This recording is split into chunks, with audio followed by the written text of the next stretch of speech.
juga mempunyai nilai ekonomi dan sosial untuk masyarakat Indonesia.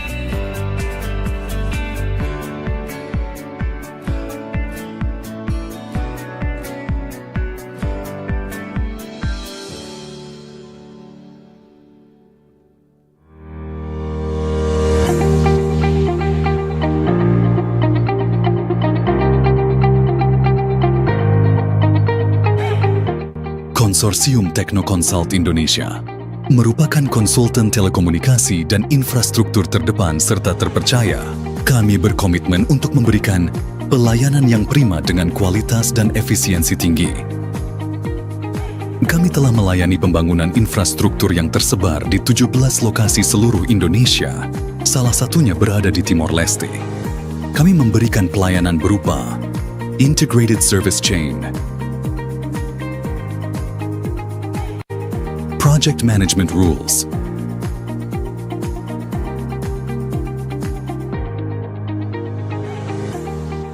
dan Project Risk Control.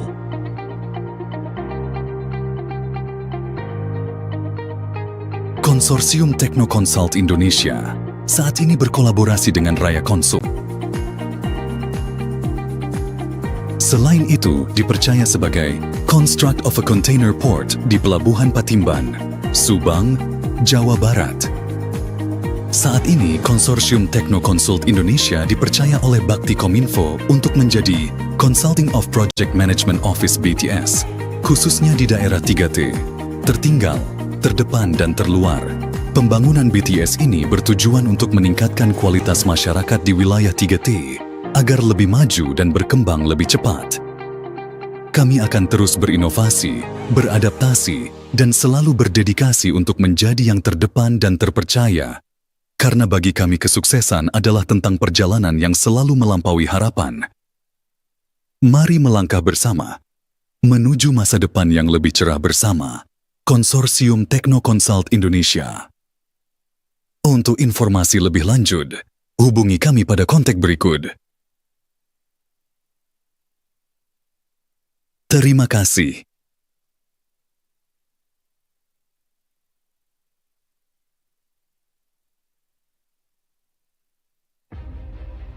Berdiri megah di kota pahlawan, menjadi wadah para insan juara, merangkul semua kalangan, menciptakan kampus berbudaya, pelestari karya leluhur bangsa.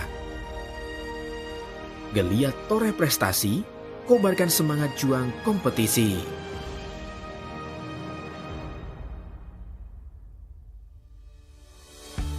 Lahir dari basis kependidikan dan ilmu pengetahuan, Universitas Negeri Surabaya kini semakin mandiri dengan menyandang status perguruan tinggi berbadan hukum.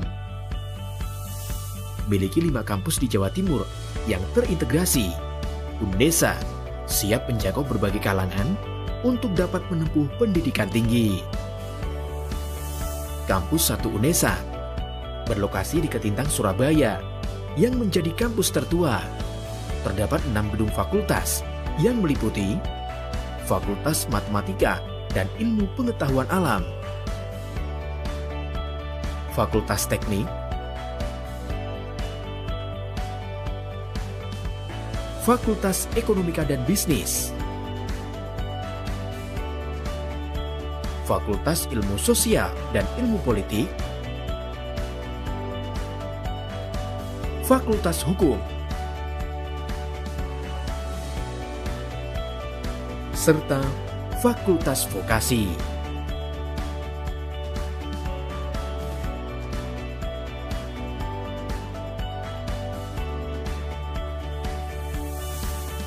Kampus 2 UNESA berlokasi di Lidawetan, Surabaya, dengan 7 gedung utama, di antaranya Gedung Rektorat, Gedung Lembaga Pendidikan dan Sertifikasi Profesi,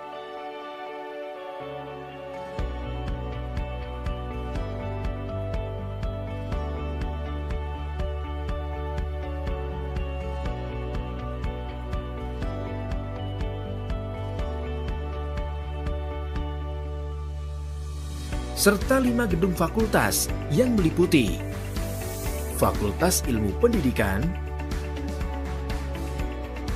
Fakultas Bahasa dan Seni, Fakultas Ilmu Keolahragaan dan Kesehatan,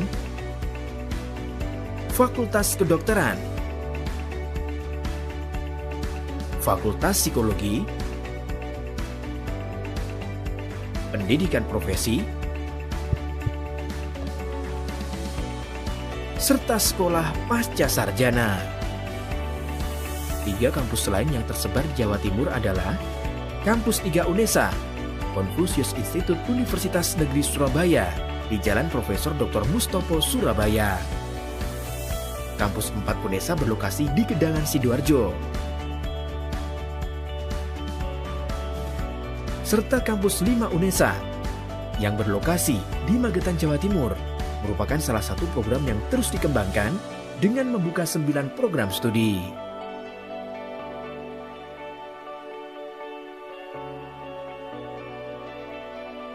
Selamat datang di kampus Rumah Para Juara, Universitas Negeri Surabaya. Sebagai perguruan tinggi negeri berbadan hukum, UNESA terus menggali potensi terbaik anak bangsa, menempa para talenta gemilang, dan menjadi kampus yang ramah bagi semua kalangan.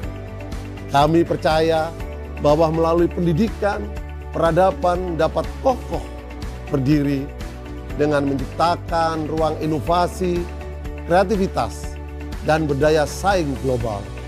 Memiliki program studi terakreditasi internasional maupun nasional. Kami berkomitmen memberikan pelayanan dan pendampingan bagi para mahasiswa dalam bidang akademik maupun non-akademik. Manu Emprit terbang di angkasa, terbang tinggi bersama rombongan. Ayo bangkit, wujudkan asa, bareng UNESA, satu langkah di depan. Telah terakreditasi unggul secara kelembagaan, UNESA terus tingkatkan kualitas program studi pendidikan berstandar internasional melalui akreditasi ASIIN, Aquas, dan akreditasi FIBA-A. Terus tingkatkan pemeringkatan di tataran nasional maupun internasional, Universitas Negeri Surabaya juga kembangkan berbagai macam riset serta produk-produk inovatif. UNESA menyiapkan layanan akademik dan non-akademik. Yang berkaitan dengan akademik itu UNESA tidak hanya memberikan peluang kepada mahasiswa untuk mengembangkan potensi dirinya, tetap dalam bidang akademik saja atau hard skill saja, tetapi juga memberikan peluang kepada mahasiswa untuk mengembangkan dalam bidang non-akademik, soft skill-nya. Wujudkan otonomi perguruan tinggi mandiri, UNESA terbuka dengan ragam pengelolaan usaha di sekitar wilayah kampus.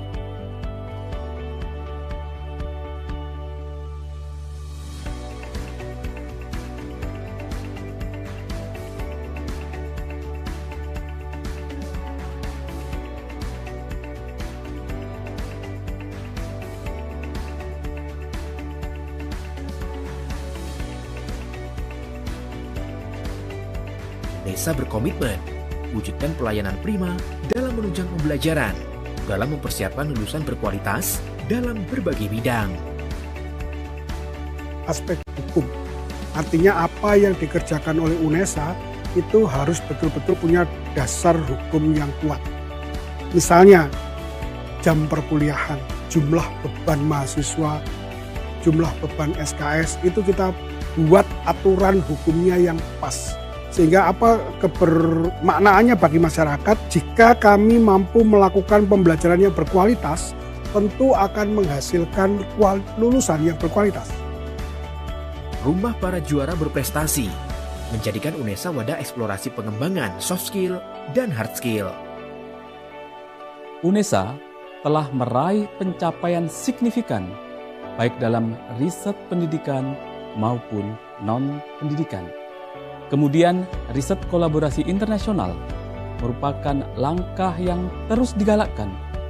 Pelibatan peneliti-peneliti luar negeri dan hilirisasi dengan dunia industri, guna mendukung inovasi produk, teknologi, dan digitalisasi. UNESA akan memperluas jaringan kerjasama dengan lembaga pendidikan, industri, dan organisasi baik dalam skala nasional maupun internasional. Dengan komitmen bersama, kerja keras, kerja ikhlas, saya yakin upaya-upaya ini akan mampu meningkatkan reputasi dan kualitas Universitas Negeri Surabaya, serta memberikan manfaat yang lebih baik bagi mahasiswa, staf, dosen, dan masyarakat luas.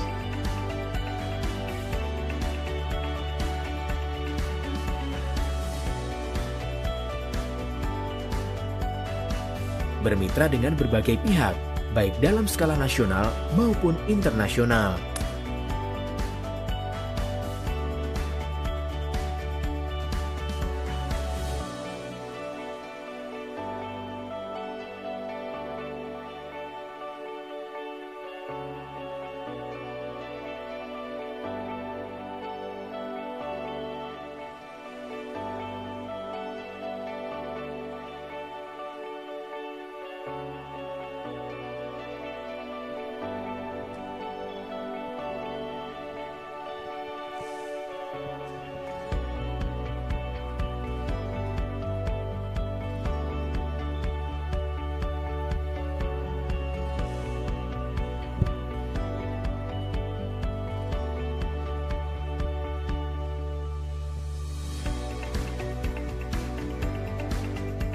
UNESA telah mencatatkan namanya dalam Museum Rekor Indonesia dan meraih sejumlah penghargaan pada Anugerah Diktiristek tahun 2023. Miliki sejumlah jalur penerimaan mahasiswa baru, UNESA membuka kesempatan berbagai kalangan, mulai dari jalur seleksi nasional berdasarkan prestasi atau SNBP, seleksi nasional berdasarkan tes atau SNBT, dan seleksi mandiri SPMB yang memiliki 7 jalur, menjadikan UNESA sebagai kampus yang ramah bagi seluruh kalangan.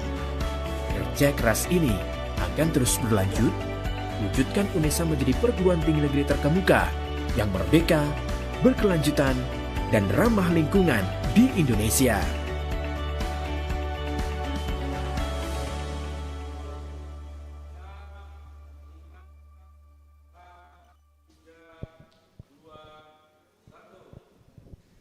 Good morning and greetings to all of us. Shalom, Om Swastiastu, Namo Buddhaya, greetings of virtue. Welcome to the ICONBIT, International Conference on Digital Business, Innovation, and Technology Management. With the theme, Technology Disruption in Sustainable Digital Business Transformation. Chancellor Professor Dr. Hazan, MKes as Rector, Universitas Negeri Surabaya. Honorable Chairman of APBISD, Associate Professor Dr. Mary Citras Sondari, SE MSI. Honorable Project Manager of the ICONBIT 2024, Mr. Hafid Holidi, SA MSM. And what we were proud of, all participants of ICONBIT 2024. We give thanks to Almighty God who give us His blessing and grace, so we can gather in this event Recording in progress. in really good health without anything lacking. First, allow us to introduce ourselves. I'm Rizky Alamanda and my partner, Hudan Maulana, as the Master of Ceremony at the International Conference on Digital Business, Innovation, and Technology Management.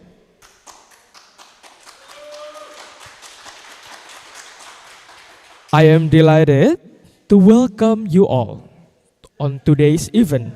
As a brief preview, we have the privilege of engaging with and learning from an extraordinary lineup of speakers. Before we commence on today's activities, allow us to present an outline of the event. First, opening ceremony. For the second, singing the song Indonesia Raya in Mars UNESA. Third, welcoming remarks. For the fourth, conference session 1. Fifth, conference session 2. For the sixth, appreciation session. 7, panel class mechanism.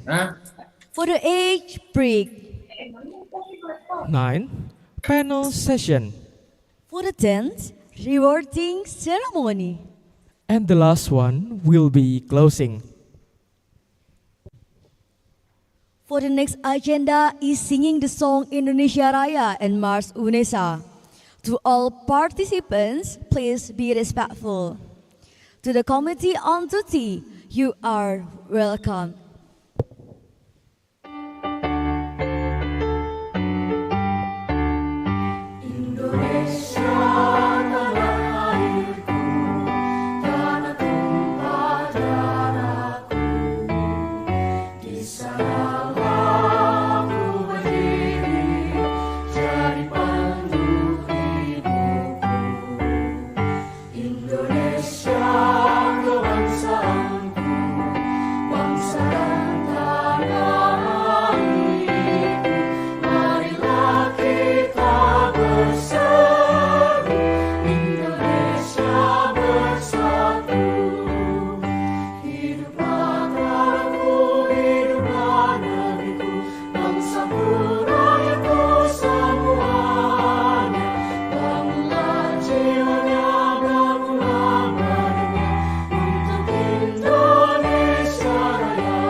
The next agenda is welcoming speech.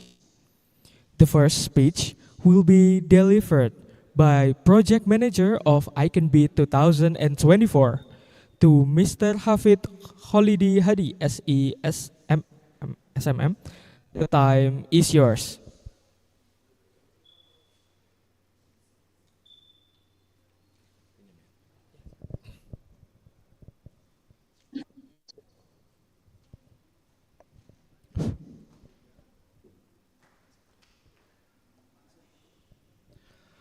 Honorable Rector Universitas Negeri Surabaya, in this activity represented by Vice Rector of Research, Community Service, Innovation, Publication, and Ranking of Universitas Negeri Surabaya, Dean and Vice Dean of the Faculty of Economics and Business, coordinators of study program within the Faculty of Economics and Business, distinguished speaker, Associate Professor Dr. Josh Jauhadar and Prof. Fethi Rabi from University of New South Wales, Australia, Prof. Jun Weilian from National Taichung University of Science and Technology, Taiwan, Associate Professor Dr. Muhammad Ansari from University of Brunei Darussalam, Associate Professor Muhammad Shafruddin PhD from Seong University, South Korea, representative from sponsorship partners, Consortium Techno Consult Indonesia, Kalbe Consumer Health, FEB Alumni Association, Disa Manunggal Karya, Mr. Haris Riyadi, and Mr. Muji Widodo. Thank you. Co-host of ICONBIT 20 and 24, Universitas Pembangunan Nasional Veteran Jawa Timur, Universitas Pendidikan Indonesia, Institut Informatika dan Bisnis Dharma Jaya, Institut Teknologi Nasional Malang, Universitas Garut, Universitas Strada Indonesia, Universitas Isam Balitar, Universitas Widya Dharma Pontianak. Thank you. Representative from the Association of ABISD Management, Peer Review Journal Teams, ICONBIT Committee, and all valued participants of ICONBIT 20 and 24. Assalamualaikum warahmatullahi wabarakatuh. Good morning and peace be upon us all. First and foremost, let us express our utmost gratitude to God Almighty for enabling us to hold this prestigious conference. As the chairman of the committee, I would like to extend my heartfelt appreciation to everyone who contribute the planning and execution of this event. This conference is designed to foster the exchange of information, enhance knowledge, and share insight through the presentation of research finding, innovative idea, and practical application in various fields. This includes management, entrepreneurship, business, creativity, innovation, information technology, and other disciplines relevant to digital business. Moreover, we aim to strengthen international collaboration through in-depth discussion led by our esteemed expert. This year, we are proud to host 300 participants and showcase 91 research papers. We are deeply grateful for the support from our sponsor, co-host institution, journal editorial partners, participants, and the dedicated committee who made this event a success. We are delighted and proud that this conference has attracted contributors from more than 4 countries, enriching our discussion with diverse perspectives. We are very happy that this international conference was attended by participants from 5 countries, from Malaysia, India, Australia, Taiwan, and Indonesia. In addition, there were also presenters from 6 countries: Indonesia, India, Malaysia, Latvia, France, and Taiwan. We acknowledge that there may be shortcomings in the organization of this event. For any inconvenience caused, we sincerely apologize. We hope that this event bring immense value to all attendants and strengthen network of collaboration among individual and institution. Thank you for your attention and active participation. Wassalamualaikum warahmatullahi wabarakatuh. Good morning.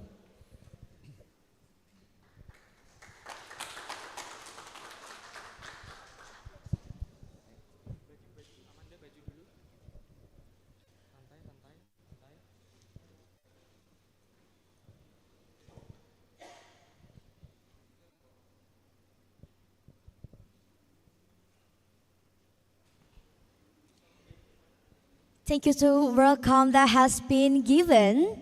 For the second speech will be delivered by the chairman of APISD to Associate Professor Dr. Mary Chitra Sondari as a MSI. Time is yours.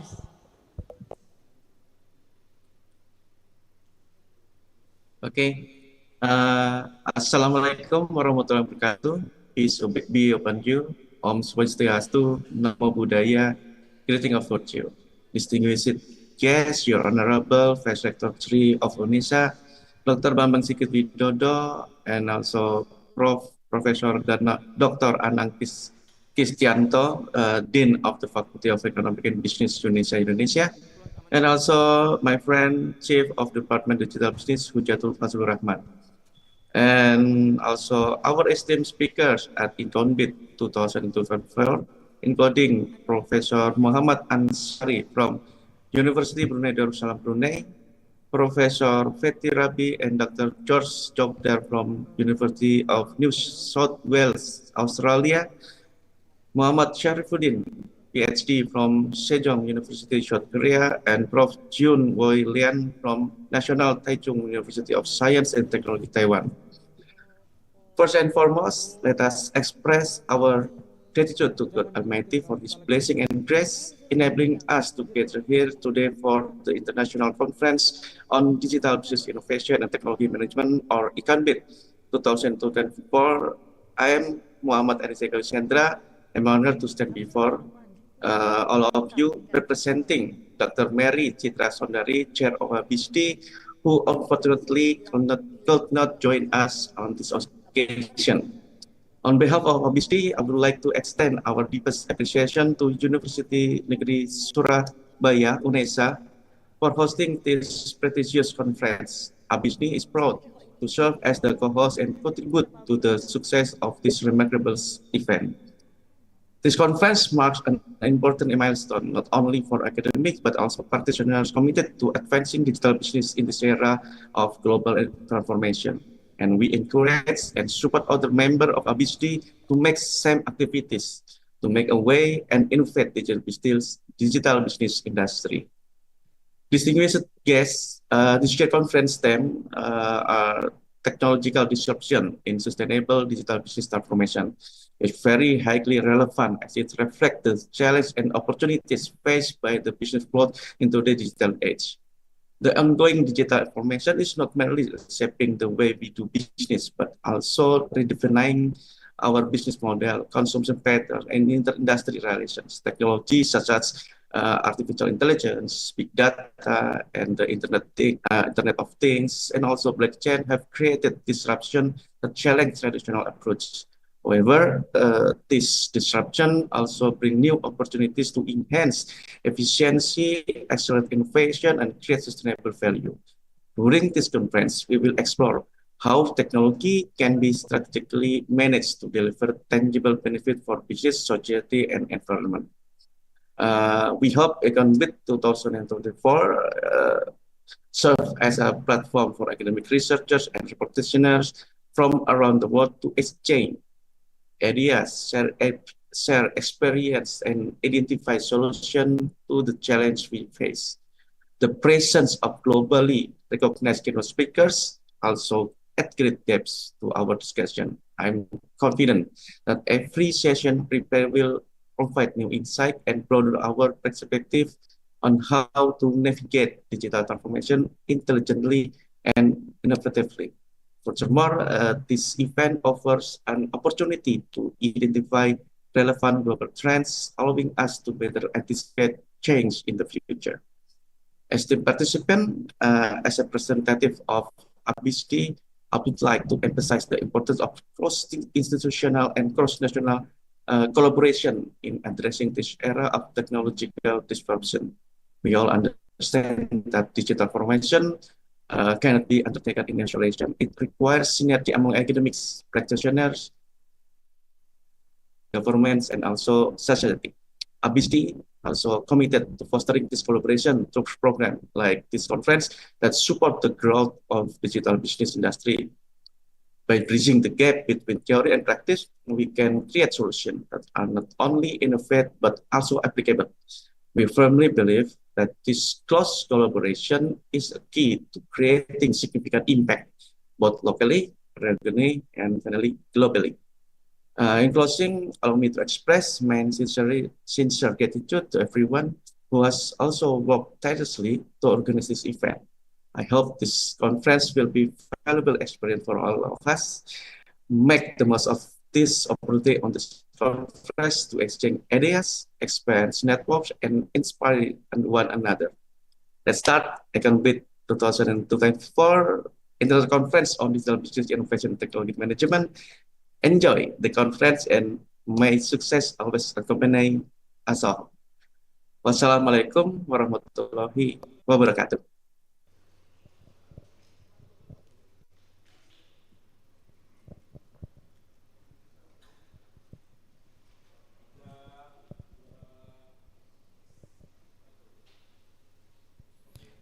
Thank you for the welcome that has been given.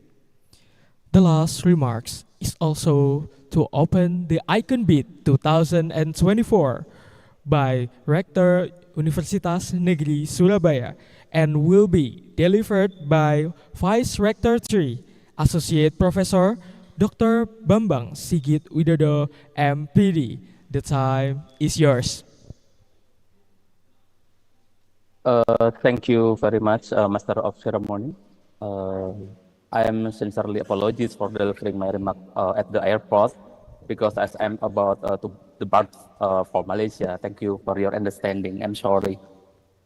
The honorable speakers, Dr. Jos Jaupadar and Professor Fetty Rabi from University of New South Wales, Australia, Professor Jun Molian from National Taichung University of Science and Technology, Taiwan, Professor Muhammad Ansari from University of Brunei Darussalam, and the last one, Muhammad Safruddin PhD from Sejong University, South Korea. Dean at the Faculty of Economic and Business, 5 deans, coordinators of study program at the Faculty of Economic and Business, sponsor partners, committee lecturers, and students, invited guests and participants of ICONBIT 2024. Assalamualaikum warahmatullahi wabarakatuh. Greeting of prosperity to us all. Shalom, Om Swastiastu, Namo Buddhaya, Salam Kebajikan. Praise and gratitude we offer to the presence of Allah Subhanahu wa Ta'ala for the abundance of His grace and gift so that we can gather at the State University of Surabaya, UNESA, in good health. On behalf of UNESA, we would like to express our gratitude for your presence at this event, especially to the speakers who have agreed to deliver the materials in ICONBIT.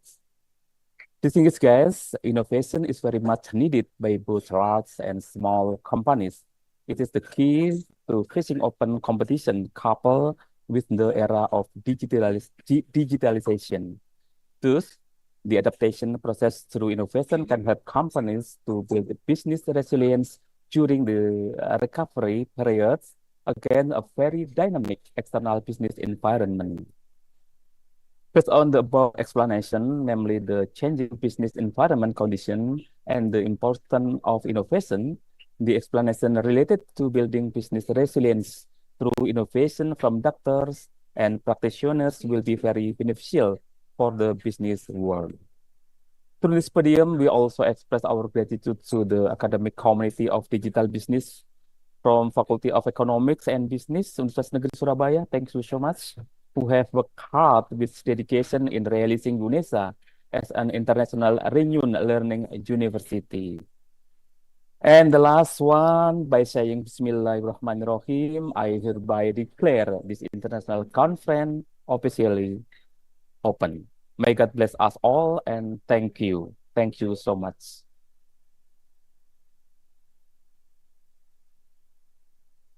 Assalamualaikum warahmatullahi wabarakatuh.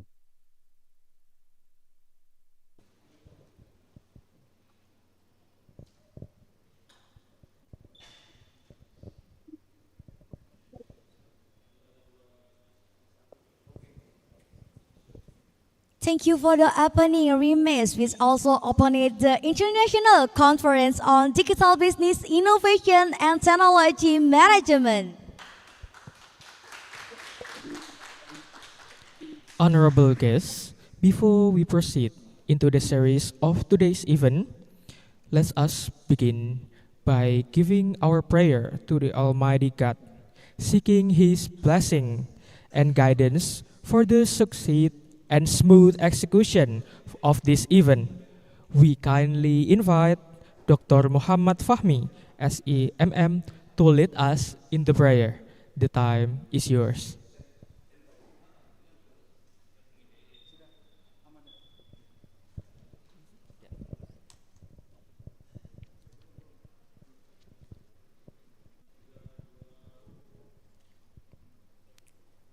Assalamualaikum warahmatullahi wabarakatuh. Ladies and gentlemen, let us bow our head for a moment, pray to God Allah Subhanahu wa Ta'ala, so that our international conference can become a meaningful moment for all of us. I will lead this prayer based on the teaching of Islam, and those who are not Muslim, you are placed to pray according to each of your beliefs. Bismillahirrahmanirrahim. Alhamdulillahi rabbil alamin. Hamdan yu'afi ni'mahu wa yukafi masida. Ya Rabbana walakal hamdu kama yanbaghi li jalali wajhikal karimi wa azimi sultanik.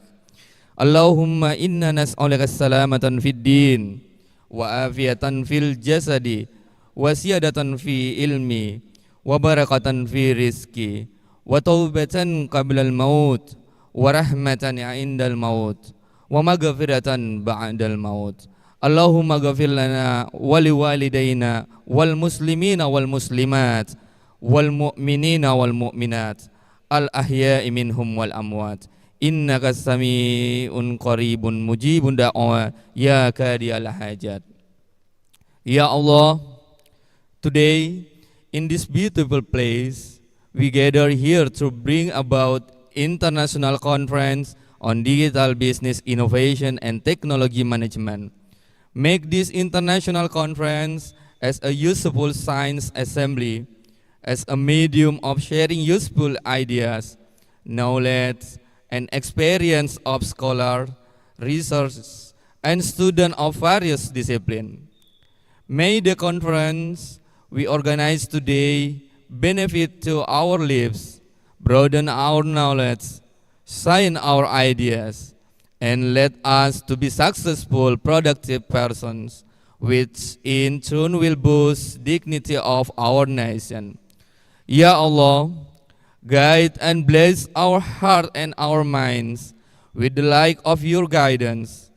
Impart your supreme wisdom, open our activities. Help us to speak our minds clearly. Help us to listen to each other, respect each other, love each other, so that we are included to the blessed person. Ya Allah, protect us from unintended temptation, so as the right path, and give us knowledge and strength to perform good things. Show us and make it clear the bad things, and give us knowledge and strength to avoid them. Rabbana atina fid dunya hasanah wa fil akhirati hasanah wa qina azabannar. Subhanaka rabbika rabbil izzati amma yasifun wa salamun alal mursalin walhamdulillahi rabbil alamin. Amin amin amin ya rabbal alamin. Wassalamualaikum warahmatullahi wabarakatuh.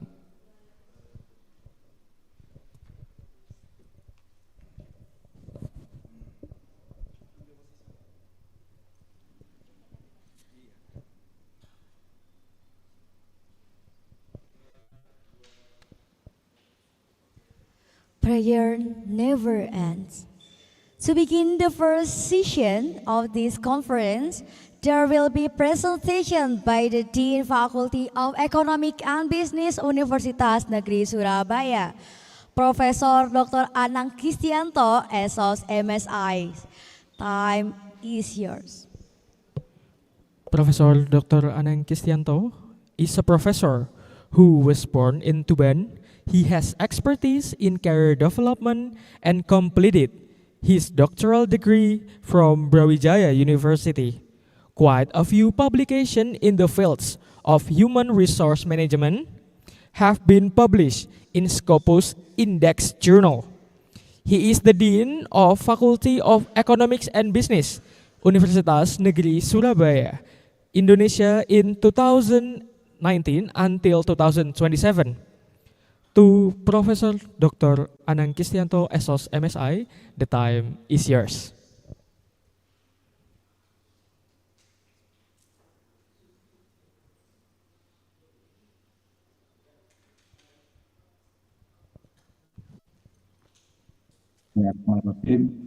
Assalamualaikum warahmatullahi wabarakatuh.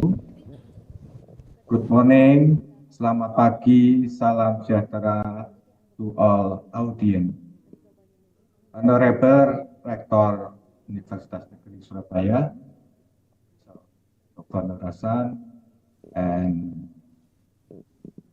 Vice Rector of Research, Innovation, and Application, Associate Professor Dr. Bambang Sigit, the Honorable Vice Dean FEB UNESA, Coordinator of Digital Business Study Program, and all coordinator of study program FEB UNESA, lecturer, student who are present at this international conference.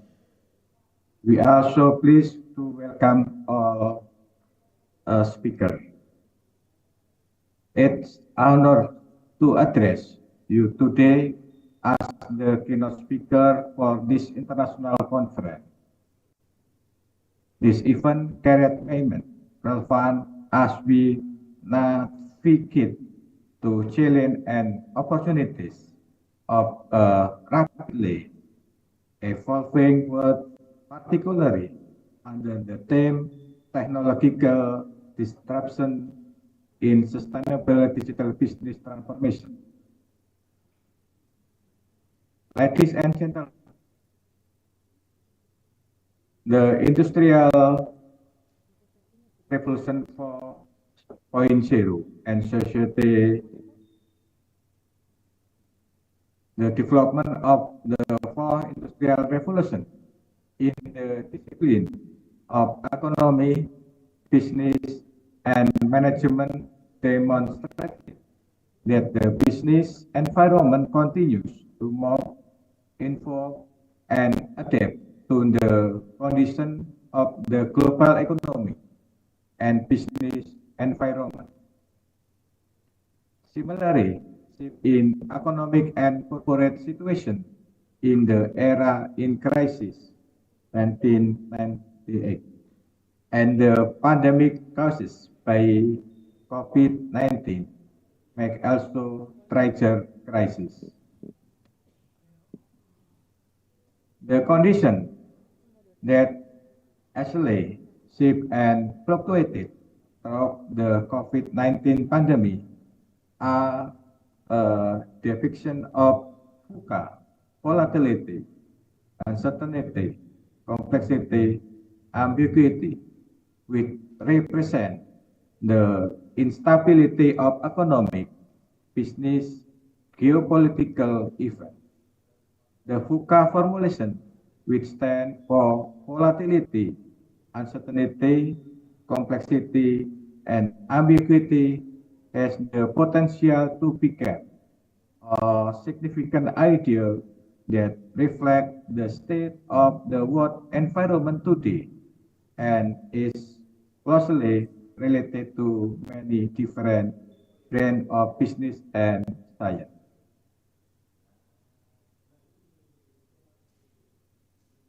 Next. Impact of digital transformation of nature of work and job. Jobs are replaced by advanced robotic and machine intelligence at a faster pace than being created. The need to learn something new multi-time over in life. Impact of digital transformation for innovation economy. New current information data, new form of capital, creative talent, and cross-disciplinary, new skill, AI, data analytics, and 3D printing, new manufacturing, mass customized. Impact of digital transformation for empowering the individual. Ordinary people have access to the digital network to acquire knowledge, communicate with one another, and conduct business. Next. Ladies and gentlemen, at Bani era, breathlessness, anxiety, nonlinear, and incomprehensibility. Next. Future of Job Report 2023. The 4th edition for the future of Job Report therefore broaden its scope beyond technological change to also consider and address the labor market impact of a multitude of concurrent trends, including the green and energy transition, macroeconomic factor, and geoeconomic and supply chain shift. The core of the 2023 Future of Job Report is based on unique survey with data set covering the expectation of a wide cross-section of the world large employer related to job trend and direction for the 2023 to 2027 period. Key finding for survey from World Economic Forum. One, cost of living dominated global rise in the next 2 years will climate action, while dominated the next decade.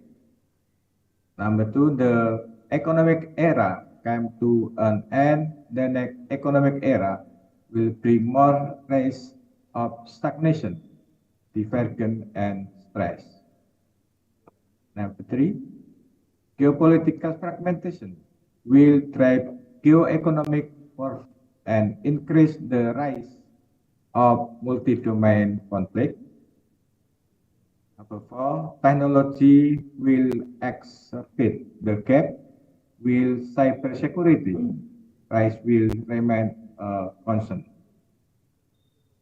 And climate mitigation and climate adaptation efforts are made with risk threat of where nature collapse and food and cost crisis, and as volatility on multiple fronts increase in parallel, the rise of oligarchies increase. Next. In the future job market, it will pay to have skills that are the demand. The World Economic Forum has predicted There's like skill and how demand for them could grow. That we know in 2027, business predicted that 44% of worker core skill will be disrupted because technology and moving faster than companies can design and scale up their training program. Top 10 skills of 2023: analytical thinking, creative thinking, resilience, flexibility and agility, motivation and self-awareness, curiosity and lifelong learning, technological literacy, dependability and attention to detail, empathy and active listening, leadership and social influence, quality control.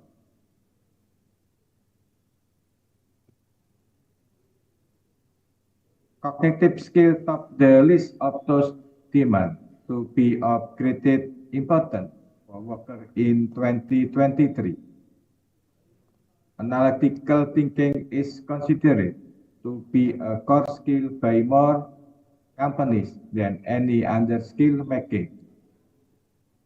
Creative thinking came second, ahead of three self-efficacy skills: resiliency, flexibility and agility, motivation and self-awareness, and curiosity and lifelong learning, which recognize the importance of work ability to adapt to disrupted workplace. Next.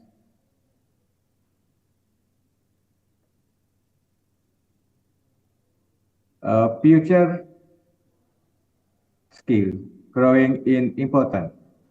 Analytical thinking also comes head on the lack of skill predicted to growth in importance of worker.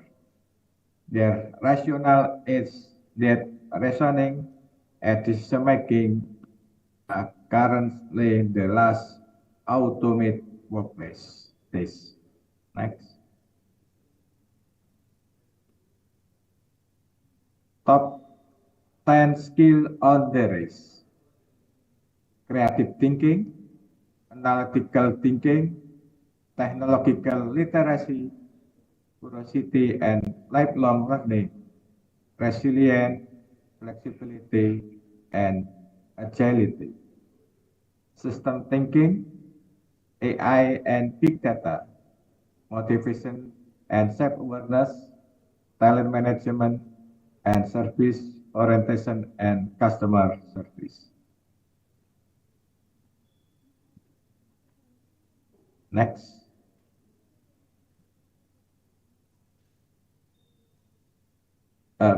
Career success model in Bukabani complication era.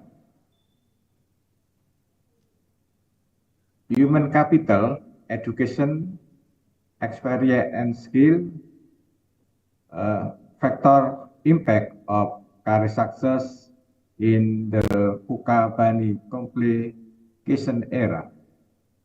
Digital social capital, career sponsorship, career adaptability, emotional intelligence, proactive personality, political skill, self-monitoring, career plan, and resilience.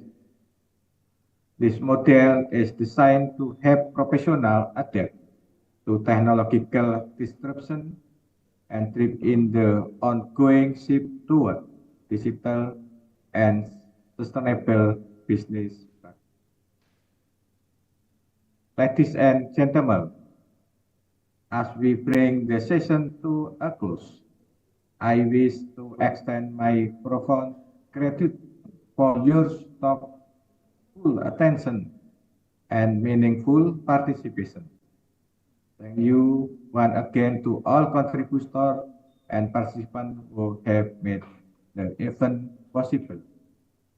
Wassalamualaikum warahmatullahi wabarakatuh.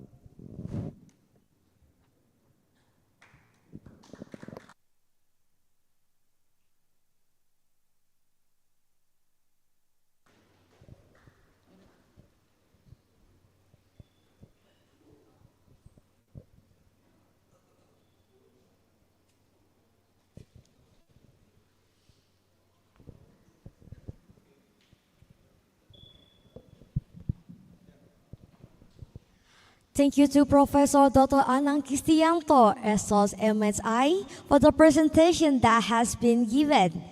For the next agenda and the main hour event will be moderated by Dr. Nanang Hosen Hidros Abari, STMTI. Time is yours.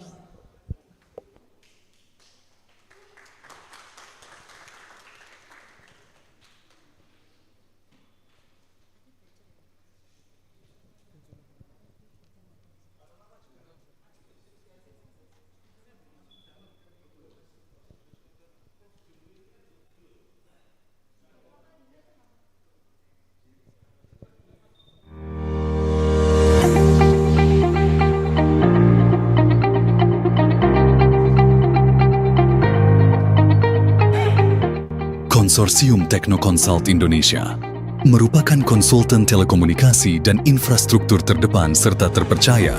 Kami berkomitmen untuk memberikan pelayanan yang prima dengan kualitas dan efisiensi tinggi.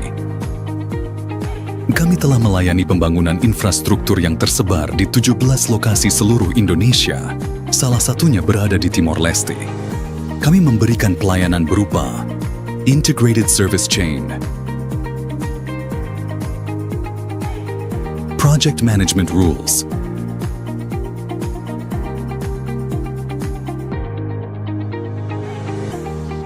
dan Project Risk Control.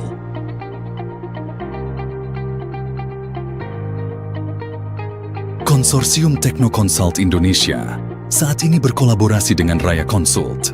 Raya Consult merupakan perusahaan yang dipercaya untuk menjadi Construction Management Consulting Service pada MRT Jakarta fase kedua.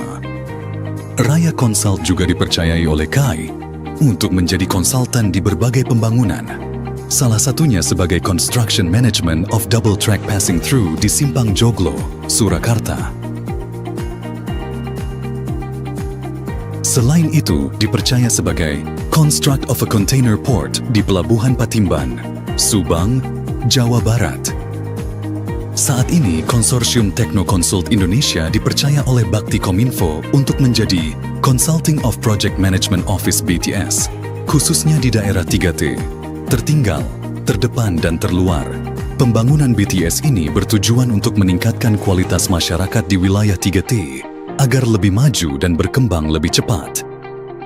Kami akan terus berinovasi, beradaptasi, dan selalu berdedikasi untuk menjadi yang terdepan dan terpercaya. Karena bagi kami kesuksesan adalah tentang perjalanan yang selalu melampaui harapan. Mari melangkah bersama, menuju masa depan yang lebih cerah bersama. Konsorsium Teknokonsult Indonesia. Untuk informasi lebih lanjut, hubungi kami pada kontak berikut. Terima kasih.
DMK Group sebagai salah satu pemasok aspal besar di Indonesia telah melayani kebutuhan aspal di Pulau Bali semenjak tahun 1993. Merupakan sebuah kebanggaan tersendiri bagi DMK Group dengan ditunjuknya Indonesia sebagai pemegang presidensi G20 dan dipilihnya Pulau Bali menjadi tempat diselenggarakannya konferensi tingkat tinggi G20 pada bulan November 2022.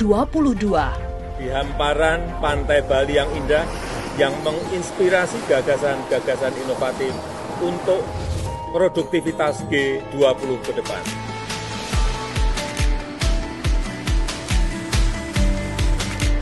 PT Wijaya Karya Persero ditunjuk sebagai kontraktor pelaksana proyek pengaspalan jalan untuk mendukung kelancaran KTT G20 tersebut.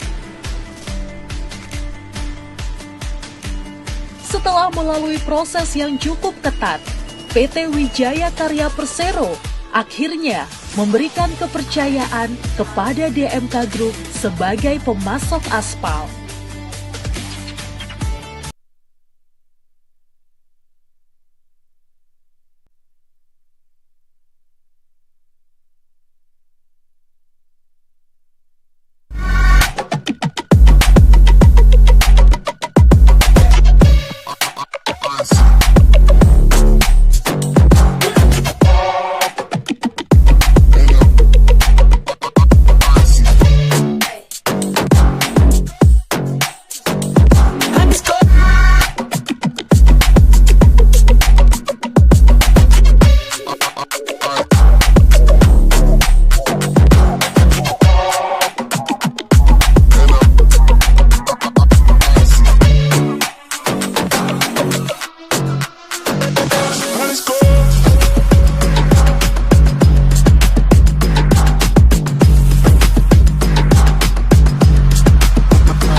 Mai, besok goes bareng Dimas yuk. Hah? Dimas? Panik kondisi tubuh nggak siap. Sonsinya mana? Sonsi, bantu jaga daya tahan tubuh, siap asik. Sonsi dari KB.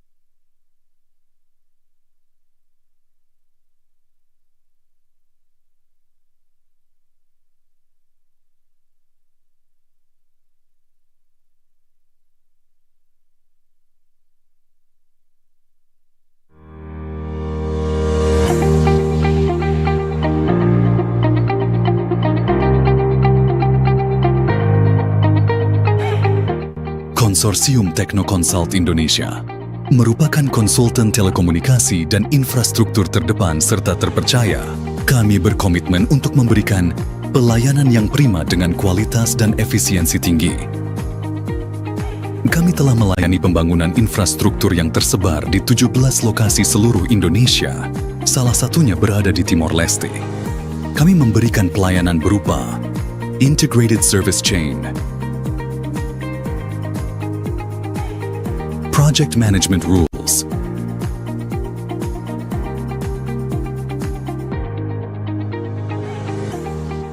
dan Project Risk Control.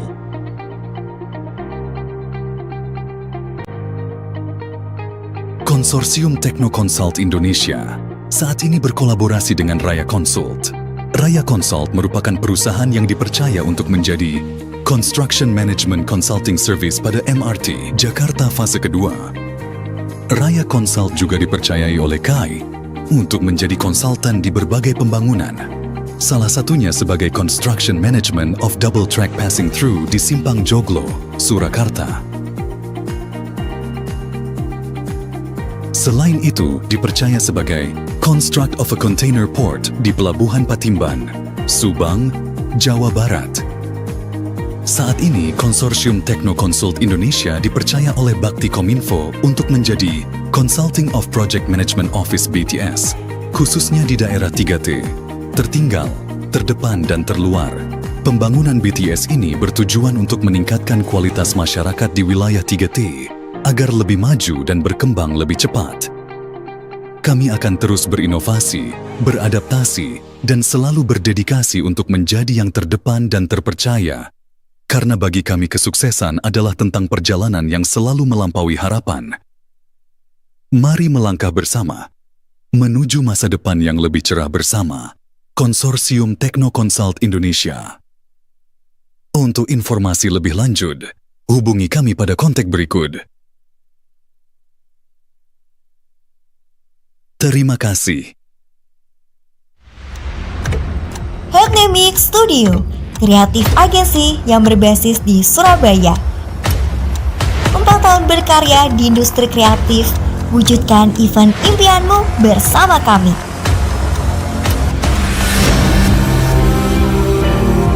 Event Organizer, LED Stage, Videotron, Sound and Broadcast, Event Streaming, Webinar and Gathering.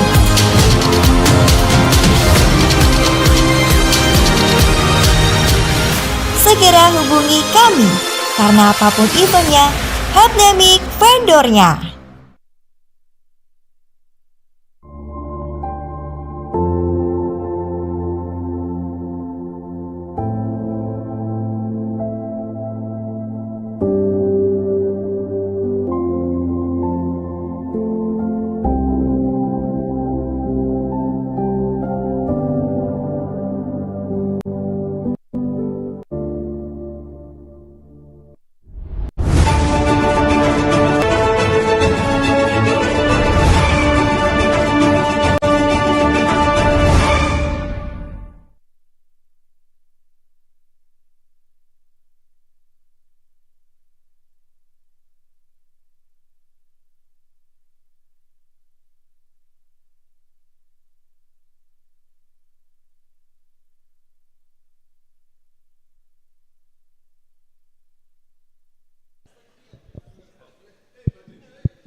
Good afternoon, honored guests, esteemed colleagues, and fellow participants.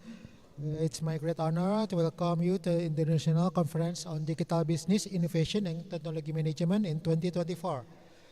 As the moderator for this keynote session, I'm delighted to introduce 3 distinguished speakers from whose expertise and achievement will undoubtedly inspire and enrich our understanding on this dynamic field.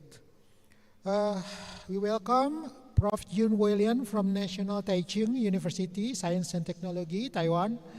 The expertise lies in the integration of technology and management strategies to optimize organizational efficiency and foster innovation. His work is a testament to the power of interdisciplinary approaches in addressing the challenge of the digitized world. And then we have from the University of New South Wales, Australia, we're privileged to have Dr. George Jokhadar from the UniSW Business School and Professor Fethi Rabi from the School of Information System. Dr. Jokhadar work delves into the intersection of business strategy and digital transformation, while Prof. Rabi, on the other hand, is a recognized leader in the design and application of advanced information system. Together, our speakers embody the essence of this conference theme, offering a unique blend of academic rigor and practical application. Without further delay, please join me in the extending warm and welcome our first speaker, Prof. Jun Wei William from the National Taichung University from Taiwan. Welcome.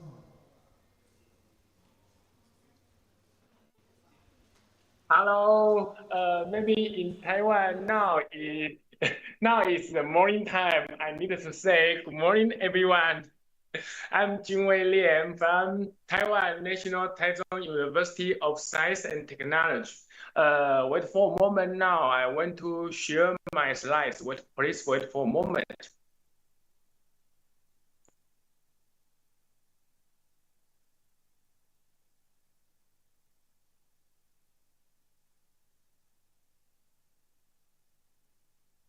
Okay, can you see my slides? I hope you can see my slides clearly. I'm Jun Wei Lian from Department of Information Management. National Taichung University of Science and Technology. And now I'm also the Associate Dean of the Office of International Affairs. Actually, I will visit your university at the December 20 this month. I hope through this speak we can have an initial understanding of our mutual university. Today, the title of my talk will be, do you understand your users? And then I will show an example of our study. The title of our study is using mixed method. I will explain why our method is mixed. We integrate different methods to understand customer experience with digital banking service. Our study is focused on South Korea and the Philippines across different countries. And I know today I only have around 30 minutes. Therefore, I will show my study only briefly. After this meeting, if we have chance, maybe we can have a more discussion or exchange about my studies. And this is about my lab. My lab is focused on the electronic commerce and BI, business intelligence. Our university is located at the Taichung city of the Taiwan. Here is Taiwan, and my university is located at the Taichung city. The Taichung means central, middle. In other words, our university located at the central, at the middle of the Taiwan. This is the north side of the Taiwan, our capital, Taipei, and this is the middle side. Our university is located at the middle side of the central area of the Taiwan. It's very convenient, and hope all of you can have the opportunity to visit Taiwan, especially visit Taichung city. And how about your Taiwan images or impressions? I think many of you had been visit Taiwan, and after you arrive at Taiwan, maybe you will think about bubble tea, origin from the Taiwan. Okay, the very famous bubble tea, and Taipei 101 located at our Taipei city. And we have very traditional village. For example, Jufen. And many Japanese visitors like to visit Jufen. And in Taiwan, we have many night markets, including the Shilin night market. And in the night market, we have many famous snacks, like the fried chicken and the many different kinds of the traditional foods in Taiwan. And hope you can visit Taiwan. And then is the agenda of my talk today. The first part, I will make a brief introduction about why we need to understand our user in the information system field. It is very critical and important because only we can understand our user. We can design and provide a good service to our user. Then I will show you some tools to understand your user, especially focus on the information service. And then I will show an example of our study to understand customer experience with digital banking. And finally, I will make a brief conclusion. Okay, at the beginning, I will share maybe a little bit old movie. The title of this movie is What Women Want. Okay, and this movie is 2000 American romantic fantasy comedy film. It's at later time, maybe 20 years ago. This is a very famous movie. Okay, this movie is talking about Nick. Okay, this is Mel Gibson. He is a confident advertisement CEO. He thinks he can understand women everything. Okay, and after a strange accident, he gains a very particular power. He found he can hear women's thoughts. When women saw something, he found he can hear what women think, what women want. This is a very interesting point of this movie. After he has this power and he used his advantage to against his new boss. Okay, the overall scenario at this movie is talking about after Nick, he has the power to hear women's thoughts. He can do different kind of thing exactly, focus on the exact thought of his customer or his new boss. But in the real life, we cannot have this special power to hear your user's thoughts directly. We cannot understand your user's thought directly, especially in the information system field. Why? Because sometimes your user, they don't want to say. Okay, maybe your user is unsatisfied of your information system, but they don't want to say for different kinds of reasons, or they don't know how to say, because for some user, information system is a particular tool. Maybe they have some requirement or some question, but they don't know how to say, how to express. And in our side, we don't have the power like the what women want, Mel Gibson. We cannot hear users' thoughts directly. How can we do? What can we do? In our research, in our study, maybe we will use the questionnaire survey. Okay, maybe all of us has the experience to fill out some questionnaire about the information system. Maybe it's online shopping or it's online advertisement. Okay, after you enjoy a kind of the information system, maybe they will ask you to fill out a questionnaire. They want to understand what are your thoughts, what your idea, what your experience. But sometimes, in our experience, we cannot answer the questionnaire survey very clearly. Sometimes we cannot understand the question of the questionnaire. Sometimes we cannot sure which answer is better to express my ideas, but it's a tool. It's a tool, questionnaire survey.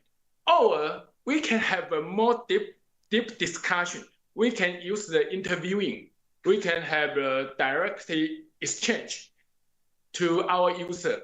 What you think about? What about your experience after using this information system? This is also a way to understand what your users think. We can use the interview, okay? And then now we have another kind of tools. For example, we can use the customer journey map. I will show you the customer journey map later. Excuse me, I turn off the sound of my mobile phone, sorry.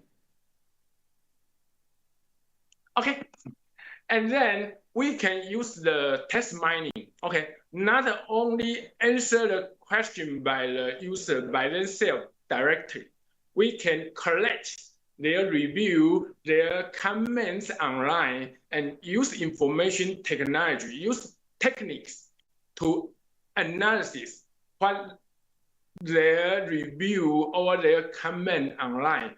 I will show you what is the customer journey map and the text mining techniques. But all of these tools are useful for us to understand our user. But only one method is not enough because different method has its pros and cons.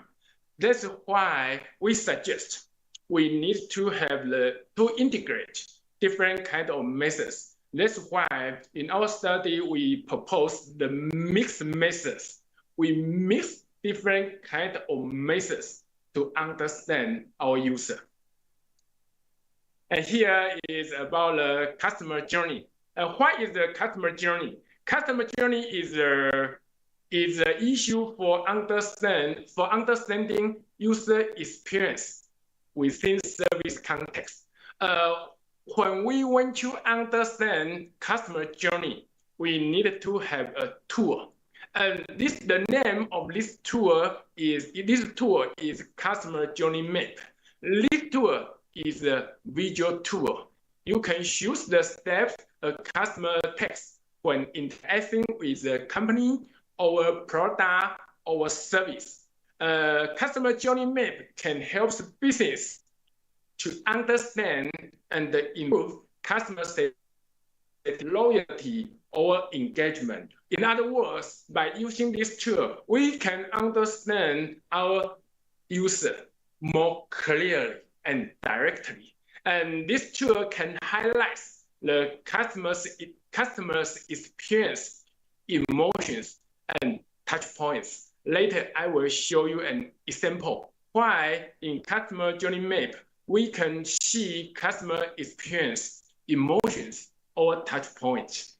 Typically, a customer journey map, including the stage, the service stage, the key phases of the journey, including awareness, consideration, purchase, or retention. And then we will analyze the touch point of the process of the service, where the customer interacts with the brand. For example, your touch point may be a website, or a social media, or in-store physical stores. Okay, all of these interfaces are a kind of touch points. And then in the customer journey map, we will collect customer thoughts and the feelings. Maybe we will use the interview, or we will use the questionnaire survey to have the data about customer thoughts and the feelings. That's why I propose we need to integrate different kind of methods. And finally, we need to analyze the pain points, because the pain points may be the potential point we need to improve our service, or to make improvement of our information system. Therefore, the pain point is very, very critical in the customer journey map. Then I will show a very simple, very brief example about the customer journey map. This is about the online shopping customer journey map. The first part, we have the stage of the journey, including activities. And then we need to analyze the feelings of the user or the customer. In this example, the user is very happy, maybe in average, overall satisfied, or unhappy. This is just an example. Okay, maybe you will ask why we can have the data about users' idea or their emotions. That's why we use the questionnaire or the interview to collect this data. We integrate different methods to have this different data and different sources to integrate the customer journey map. We have the stage of the journey, we have the activities, feelings, and we have the expectation and so on. This is a very brief customer journey map about online shopping. And then I will introduce the other tools. The name of these tools is we use the user-generated content. We always say it's UGC, user generate by themselves. user-generated content, for example, online review, for example, comment for a business or for a product or for a brand, always, especially for the younger generation. They like to write comment or review online. When you ask them directly, maybe they say everything is fine. I have no idea or comments. But after they back to their computer, their mobile phone, they have many kind of different ideas and write comments or write feedback on the maybe social media or different kind of online media. This user-generated content, we can collect this huge user-generated content because this content are huge, but they are huge and very different kinds of idea. We need to test mining methods to analyze this user-generated content. Okay, maybe in nowadays we can use Python. Okay, the Python is very useful tool help us to collect user-generated content online and use test mining tool to analyze, to modeling the topics. What are they talking about? What is the major idea about this user-generated content? Okay, in the first part, I introduced different kinds of the method to understand your users or your customers. And then I will show you a brief example because of the time limitation. I will show you the sample very briefly. This is also our study and published on a journal paper. We integrate different methods to understand. I'm sorry, Prof. Jun, interrupting. We have only about 5 minutes left. Okay. Sorry. Okay, no problem. Okay, sure. Thank you. Okay, in our study, we integrate customer journey map and the test mining approach. Okay, to understand, to have the data from the South Korea and the Philippines to understand the online digital banking service. Okay, and then I will show you some results. Maybe we collect data and the data pre-processing, topic modeling, and make some conclusion. And we use the tool Python. Okay, this is the example of the customer journey map analysis. Okay, I will show you some customer journey for the Korea case, and this is for the Philippine case. Okay, and this is for the deviation of the Korea Kakao Bank. And then after we have the reviews from the Philippines and the South Korea case, Kakao Bank and the CIMB, we collect numbers of reviews or comments. And then we use the test mining approach to analyze this review and this comment. And we can have the different kind of the topic modeling. We can have what is the major focus about these comments. Okay, we can have the word clouds. Okay, the same, this is the case from the Philippines. We can have the word clouds. And then we can count the pain point. This is very important in the customer journey map because the pain points is the potential we can improve our service. That's why we count the pain points, use the test mining approach. And then we integrate the results of the different methods, customer journey map, and the test mining. And we propose some findings to the users or to the banking, to the business, what we already found from the customer journey map and the test mining results. Okay, and in this study, we propose the MIT approach and enrich the study and benefit the development of the digital banking service, especially in the Asia Pacific.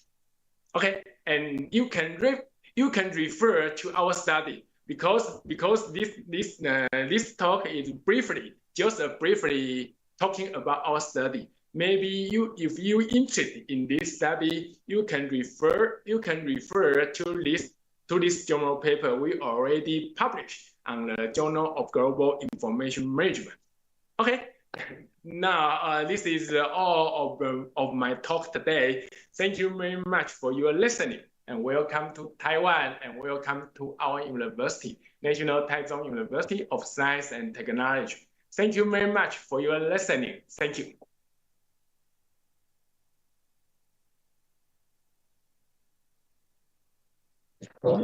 Thank you, Professor Juan, for the outstanding presentation. Right now, we will open a question and answer session with our participant. So, for those who like to asking questions, could raise hand or you could type in the chat box. I open the question and answer section.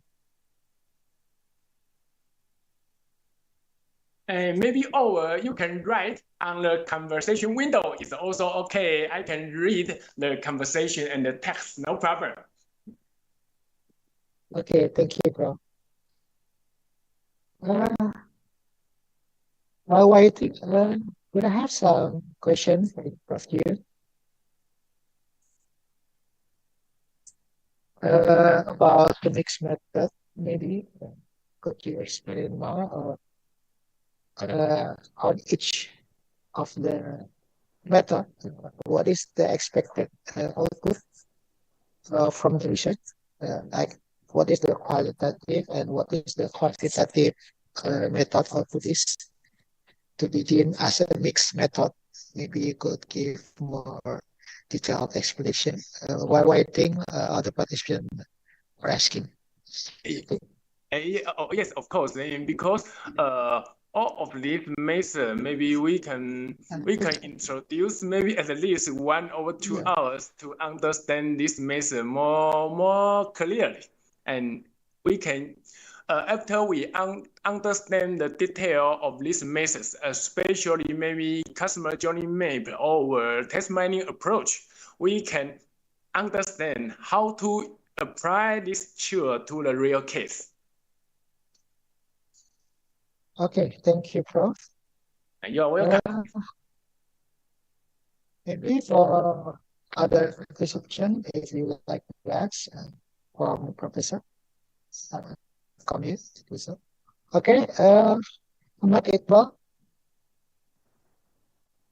you may unmute, ask the question.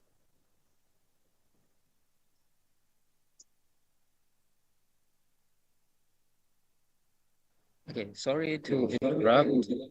I read the question or I just type the questions. Excuse me, maybe it's not clear enough. So sorry. I have a question. Mr. Batiba, could you write your question in the chat? Maybe you can write down, yes. So we can watch. And also asking directly, you can also type in.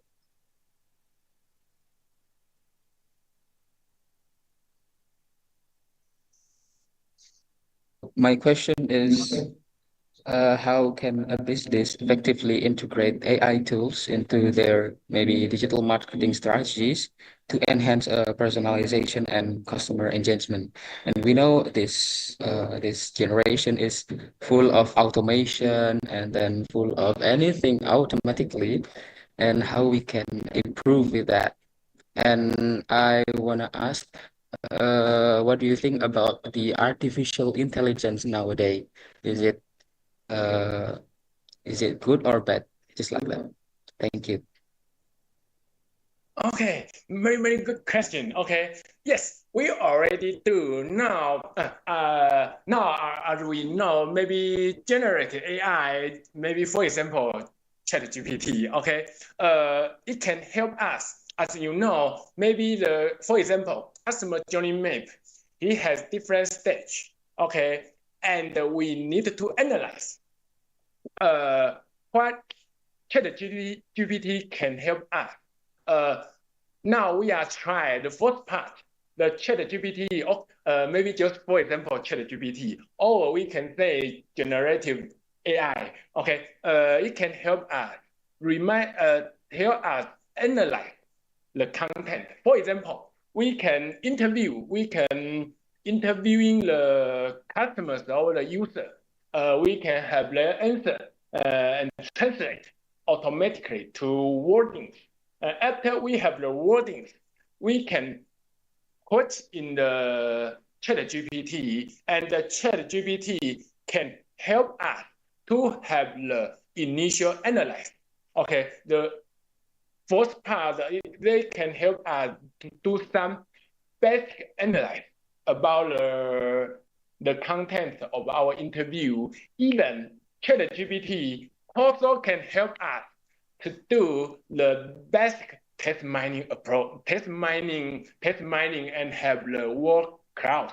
This is no problem. But my focus is on only basic. Okay, if we need advanced analysis, maybe finally ChatGPT is only can help. Is only an assistance. They can only help us, assist us to do some basic analysis. It can help our analysis more quickly and efficiently. But finally, if we want to have advanced understanding, this is also our task. This is the researcher or people need to do. Nowadays, ChatGPT is only assistance for us to understand user requirements or to understand our user. Maybe nowadays it is this situation. Thank you very much for your good question. Thank you, Prof. Jun, for the answer. We have one more question from Mr. Ariza Eka. I give you the time for the next question. Okay, thank you. Nice to meet you, Prof. Junwei. My name is Ariza from Lampung, Dharma Jaya. I want to ask about, hello, yeah. I want to ask about, we know that AI right now, artificial intelligence, very helpful to support our business. Yeah, we can make a great design using AI, make a great content, also various analysis. We can explore the capability of ChatGPT. We can make a business analysis using AI. But because my subject of research is SMS, small medium enterprises, we know that every application of AI is we must pay it, and it's very expensive. Yeah, but the SMS or small medium enterprise, especially in Indonesia, have a low budget to do the digital marketing or digital investment like that. How, yeah, in your opinion, how SMS can handle these obstacles? Because we know that AI is very helpful. We can make shorter ways to support the business of SMS, but the SMS have a little expenditure for the investment on AI, because the AI is very expensive for them. Okay. I know maybe the same in Taiwan. Taiwan is many SMEs. Okay. SME sometimes equal to no budget or little budget. Okay. Yeah, But no budget. yes, maybe the same in Taiwan. Okay. Sometimes university will cooperate with the SMEs. This is because SME has little budget to do this kind of the innovation. But nowadays, many AI is on the cloud, and the future of the cloud, you can pay, maybe you can rent this kind of service. Many AI service is formulate, is provide maybe like the service as a platform SaaS. Okay, it's like a cloud service for user. And user the business they don't investment huge budget to do kind of this service. Maybe they can rent online. Okay, and sometimes some LLM, large scale model, large language modeling, sometimes it's also free.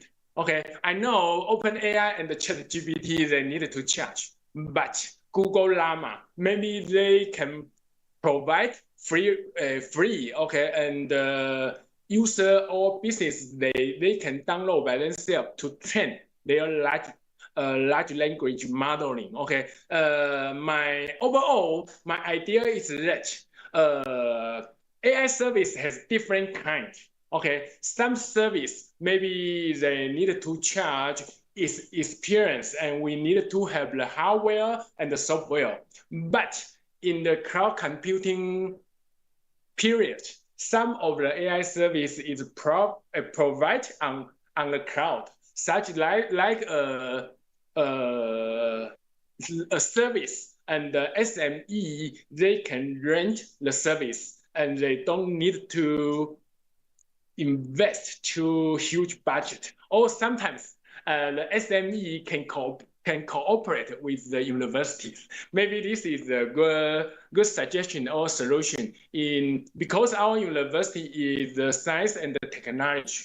Our government always encourage us to cooperate with the business, and especially the SME in Taiwan. That's why sometimes we have many opportunity to cooperate with the SME. SME, they can have some resources from the university, and the university can learn the experience from the SME. Maybe this is the mutual benefit solution. Okay, maybe this is my idea and share with you. Thank you very much. Okay. So we can make a collaboration between universities and also AI provider and the same issue, Professor. Thank you. Maybe the experience of the Taiwan also can share with Indonesia. The same, and Indonesia also has some particular experience. Maybe we can cooperate to exchange our experience or idea in the future. And this idea or experience, maybe we can cooperate to write a paper to publish. Maybe this is also an opportunity for our cooperations in the future. Thank you. Okay, interesting. Very interesting. Thank you, Mr. Arisa, for the asking question. Fortunately, we have very limited time. Prof. Junwei, thank you for the presentation. We have here best regards. Hope you are well.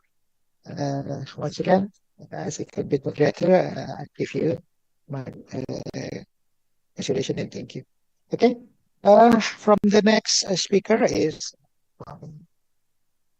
Dr. George Yohada and Professor Feturabi from University of South Wales, Australia. I welcome you, Dr. Yohada. My name is Dr. Nana Hussein from Malaysia. Hello, Professor Feturabi. Thank you so much for the time given in this conference. welcome you to give your presentation, maybe each 10 minutes before we give into the question and answer session. Thank you for your time.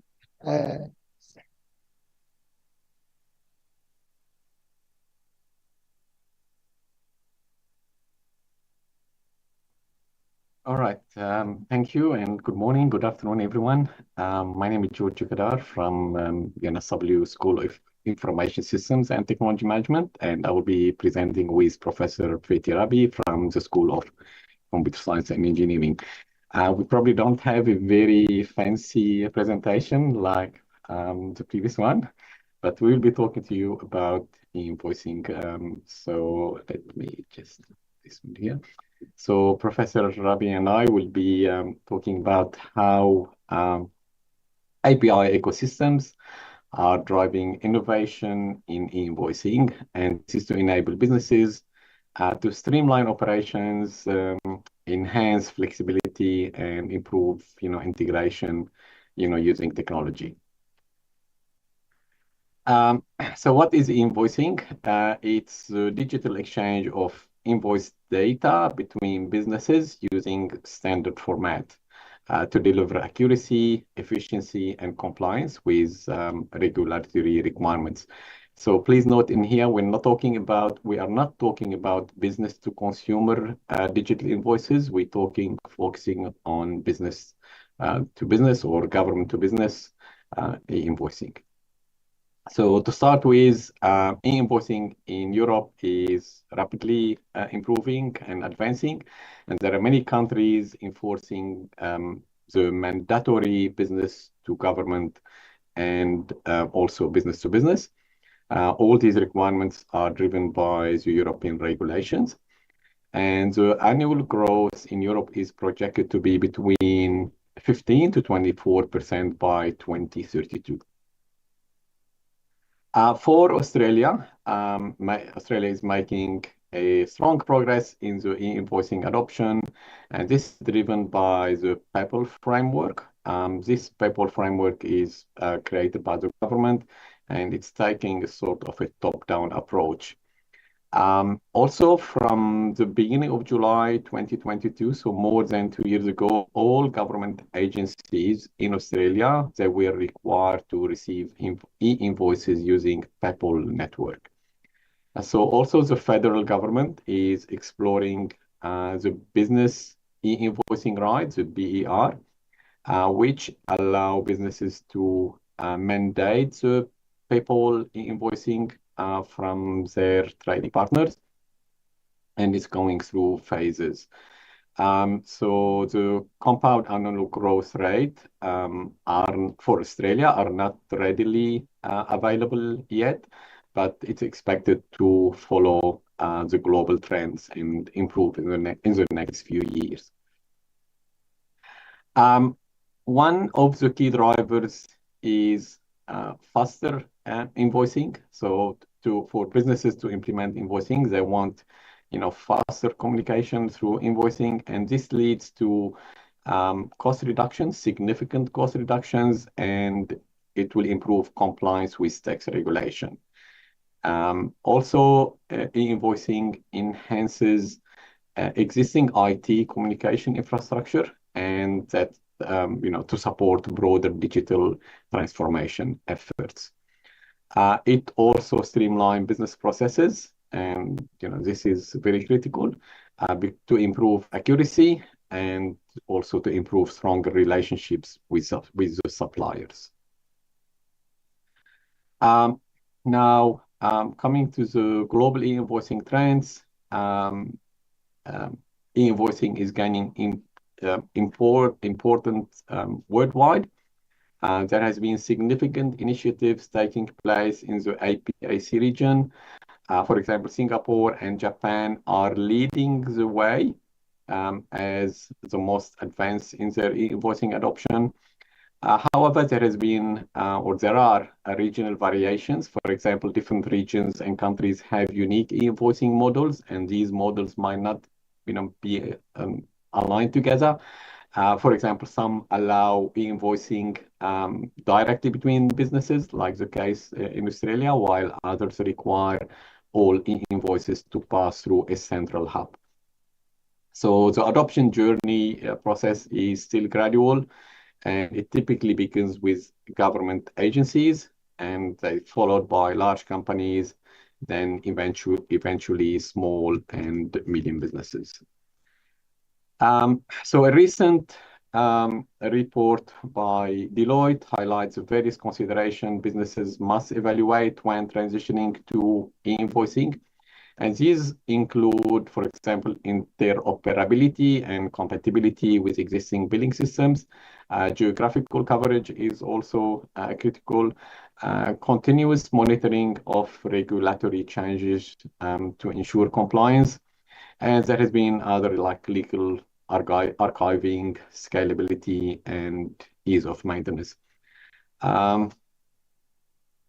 Now coming to the barriers, one of the major barriers in adopting invoicing is navigating the complex regulations, particularly when you have geographical locations and you have businesses spread in different countries, and also adapting to IT infrastructure to meet these compliance requirements.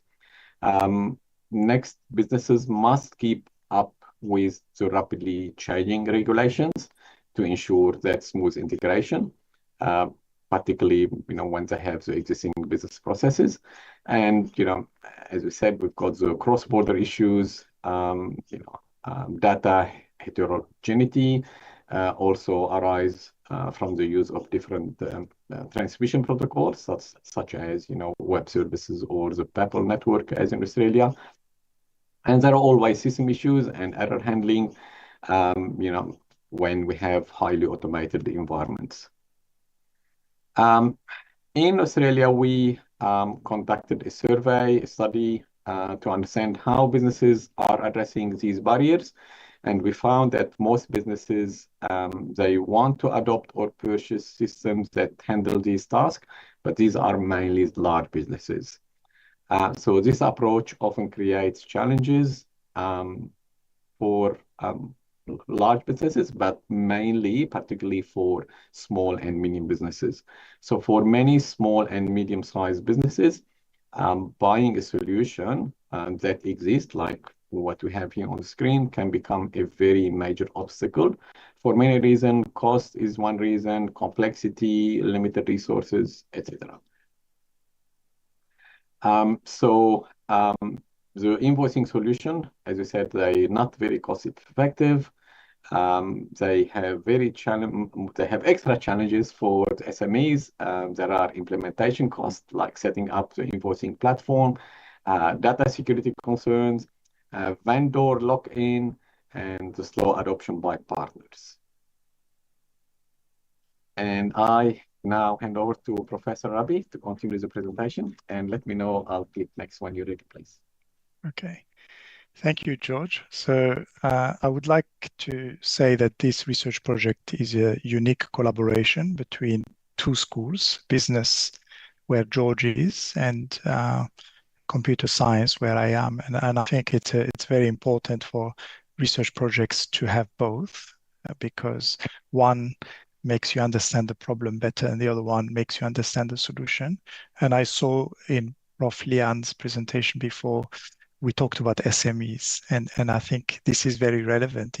Technology is becoming more complex, and SMEs are always left behind because for them, keeping pace with the changes is very hard. They don't have the expertise, and the cloud was mentioned, that it is a solution because you don't have to build an infrastructure and you don't have to support your services yourself. You can rent them. So basically, this is the opportunity. Is cloud computing offers companies of any size the ability to develop customizable and configurable problems. So one of the problems with what George was talking about, a big company can buy SAP or they can buy a big solution and that's it. But for a small enterprise, buying a big system to use 10% or 5% doesn't make sense. All they need is that 5 small percent to do e-invoicing. They don't need a complete ERP system. So that's why customization, configuration is very important to them. With cloud computing, rather than me go into a big vendor and buying a big solution, I can go to a small developer and say, build me just this functionality that I need, but I don't want to host it. You host it for me, and I can call it via an API and get what I want. So technology referred to as APIs with the cloud supporting it gives you that ability to deliver exactly what is needed and for SME to pay for exactly the service that they need rather than buy a big solution. For developers, this is also a good way to make money because if you're building a complete software system, it takes millions of dollars of investment, whereas a small developer in Indonesia or in Taiwan can build a very small component, make it available on the web, and charge, I don't know, 1 cent, 2 cents a minute or according to the service and monetize that.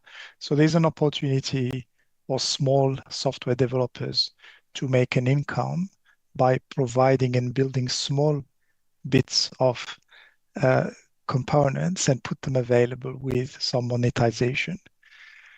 And monetization can come through marketplaces. So there are places where if you build any component, you can put it there. AWS has one, Google has one, Azure has one. So all the big cloud providers provide marketplaces for small software developers to put their APIs. And this is very similar to our mobile phones. We have apps, and whatever you need, you can download the app and use it.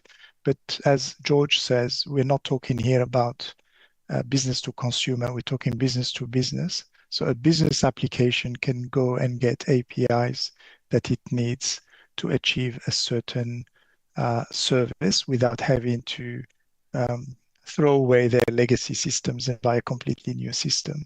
And that also applicable for government, because government in developing countries also, they can't afford to just change their systems completely. So what I say applies to SMEs in many cases can apply to government as well. So this gives the opportunity for small company to band together saying, well, if I build a small piece of component, you build another piece, you build another piece, together, 100 of us, we can cover a large space. And this is where the idea of API ecosystem is the union of small software developers that build small pieces of functionality, and together a customer can come and pick and choose what they want and pay for what they want. So it helps small consumers, small SMEs. It also helps small developers. So the small people unite together to provide a solution. So this is where the opportunity comes from. And this opportunity is not just for e-invoicing, it's for anything where we have complex software systems that need to be developed. Next slide, please, George. So if we apply this idea to e-invoicing, we say, well, let's create a marketplace. And in this marketplace, you can have different APIs that will provide different functions. And any customer can pick and choose those that they need. However, customers, sometimes one API is not enough. They need 2 or 3 together. Luckily, there's something called business process modeling, business process tools that can help you connect different APIs. So not only you can pick the small services that you need, but you can connect them together using BPM technology to customize your own business process. So API, just to summarize, is that you get the legacy systems to be able to call the additional functionality that you need. It reduces the number of errors, and also the data produced by this API could be leveraged and used to analyze your processes and optimize your processes later on. Next slide, please.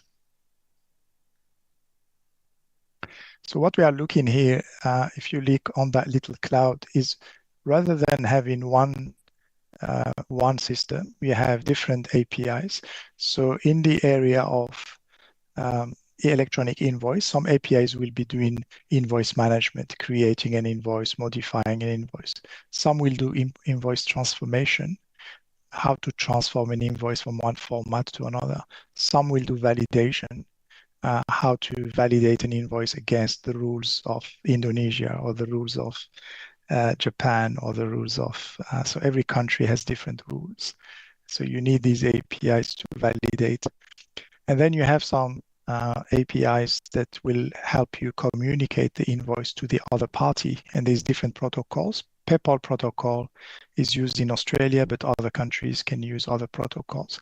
And then the cloud on the left is the business process integration layer, meaning that, well, for my business, I need to take this invoice, create it, and send it over PayPal. So my business process will use the APIs from the cloud, but also I can integrate to other APIs. So for example, I want to be able to integrate with an ERP, or I want to be able to integrate with an accounting platform and so on. So really for SMEs, the combination of using APIs and business process management techniques gives you that flexibility to customize your own solution and also pay for exactly what you are using. Yeah. Next slide, please. So what we are doing is just, we're doing a collaboration with the university. So George, myself, and other universities, and trying to create this ecosystem, saying, okay, let's have different a repository with different APIs for invoice creation, invoice validation, invoice transformation. And then let's try use BPM to connect these different business process together. And then if we are successful in doing that, we can then release this prototype for Australia to then use to create business processes for e-invoicing and therefore help SMEs. At the moment, e-invoicing is not mandatory, meaning that SMEs have the choice, but we expect that at some point in the future, it will become mandatory. And then the need for this platform will become very important. Next slide, please. I want to give you just a small example.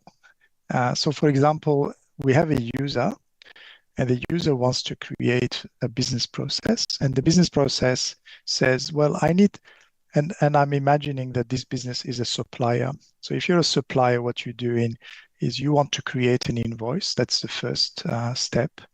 Then you want to validate this invoice over for Australian rules. And then you want to send it over the PayPal network because that's the network used in Australia. So the top business process is what you want, but you don't know which APIs you can use for that. So the project that we are doing is put this specification into the tool, and the tool will look at all combinations. So I just gave you 3 examples. Actually, there's 24 different possibilities. So you have different APIs by different companies. AppBrains is a company that will take the PDF and convert it into JSON, but you don't want JSON, you want UBL. So you need another API to convert from JSON to XML. And then you want to send the invoice over PayPal. So you have a company called StoreCove that can do that. And then you have different combinations because other other APIs can do the same thing. And then other APIs can do the PayPal and the transformation. So you find that different possibilities. At the moment, the tool is still very basic. It gives you all the possibilities and the user can choose which one they want to choose. But we want to, for example, every business process you can see has different price because every API in the chain will charge a different price. So we can optimize and say, give me the cheapest one, or give me the most reliable one, or give me the quickest one. So at the moment, the tool only gives you the different business process, but we are hoping that we can give it some intelligence and and suggest what is the best business process that satisfies a particular criteria from the user, whether it's performance or cost. Yeah. So this is just to give you a flavor of the type of tools that we do. Next slide, please. So just the benefits. We are again creating this system to benefit small players. So who are these small players? So the first thing is the software developers, small software developers that can build some software. And then you have the people who do the business process. So the business process, they will take multiple software APIs and connect them together. And then you have the value-added services. So this ecosystem will help, will be great beneficiaries because they will all, through this marketplace, be able to create software for solutions. And then the problem we have is that all these APIs have to have the ability to connect with each other. So we need to have, make sure that the data, there's data conformity. These APIs also, there's security protocols to access them. So there has to be some rules of security and interoperability. So at the moment, it's still work in progress, and we have to resolve all these issues before the system can be released and become usable. But we are hoping that once it becomes practical to use, we can approach the tax office and say, you know, here's something useful. You've been complaining about people not using e-invoicing, and people have been complaining about how hard it is. But with this marketplace, we are helping to connect small players together and improve the adoption of electronic invoicing. So at some stage, we want to involve the government in supporting this initiative. Next slide, please. So I'm aware of the time, so I would like to conclude my presentation so that we can have some questions. So what we are saying is this idea of API ecosystem takes, leverages the cloud computing, leverages the facilities offered by the cloud, and it allows businesses to not have to rely on large solutions, but build business processes that can integrate with small software providers to exactly get the functionality that they require. It reduces costs because they can leverage their existing assets. They don't have to throw away their legacy systems. It reduces cost also because they pay for what they get. They don't have to buy a big solution to use 1 or 2% of it. And finally, it reduces the complexity because they are already familiar with their systems. They just get the additional services to enable them to participate in the e-invoicing, and therefore they don't have to get into a large platform that they are not, familiar with. As I said earlier, this idea is not just for e-invoicing. It could be for any other area. So outside of Australia, maybe, in Indonesia or in, I think Malaysia is doing e-invoicing next year.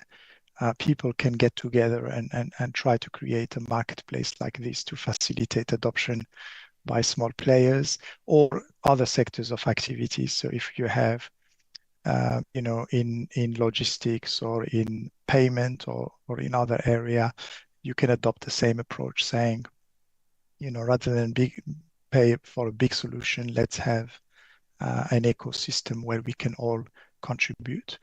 Of course, this requires universities like us because we are encouraging students to build these APIs, and they do these APIs as part of projects. So universities, if they get involved, it always helps to get that. And as I mentioned before, vendors and businesses also need to get involved because they need to test the solutions. They need to give feedback on how good they are or how bad they are. And also government, because it encourages adoption, are also the kind of parties that you would like to involve in this kind of activities. And I think that's probably the last slide. Yeah, thank you very much. And we are open for questions. And as I said, that was a very quick presentation to fit within the time frame. But if you have any questions, we are happy to answer. Or if you want to follow up at a later stage, we're always happy to collaborate with anyone. Yeah, thank you. Okay, thank you for the outstanding presentation. I think we learned a lot here about the business strategy explanation from Dr. George, combined with the insight from Prof. Katie on this presentation. So I think for now I will open the discussion session for question and answering. For the participation would like to answer, to give question to either Dr. George or Confetti. You can raise your hand or you can type your question in the chat box. So I give you the time.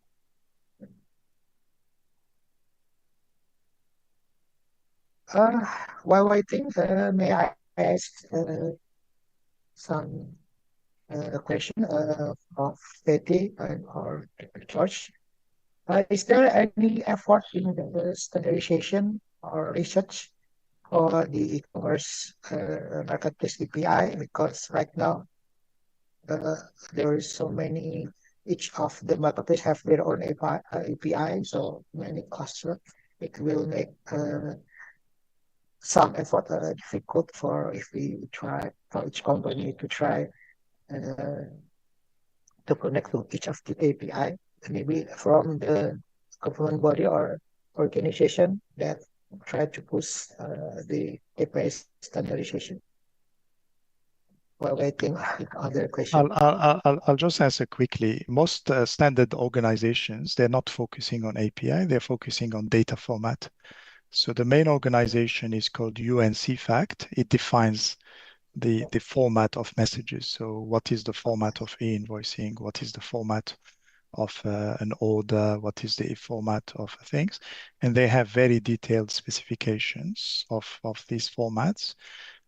Because they're still thinking the old way, they're still in the EI world.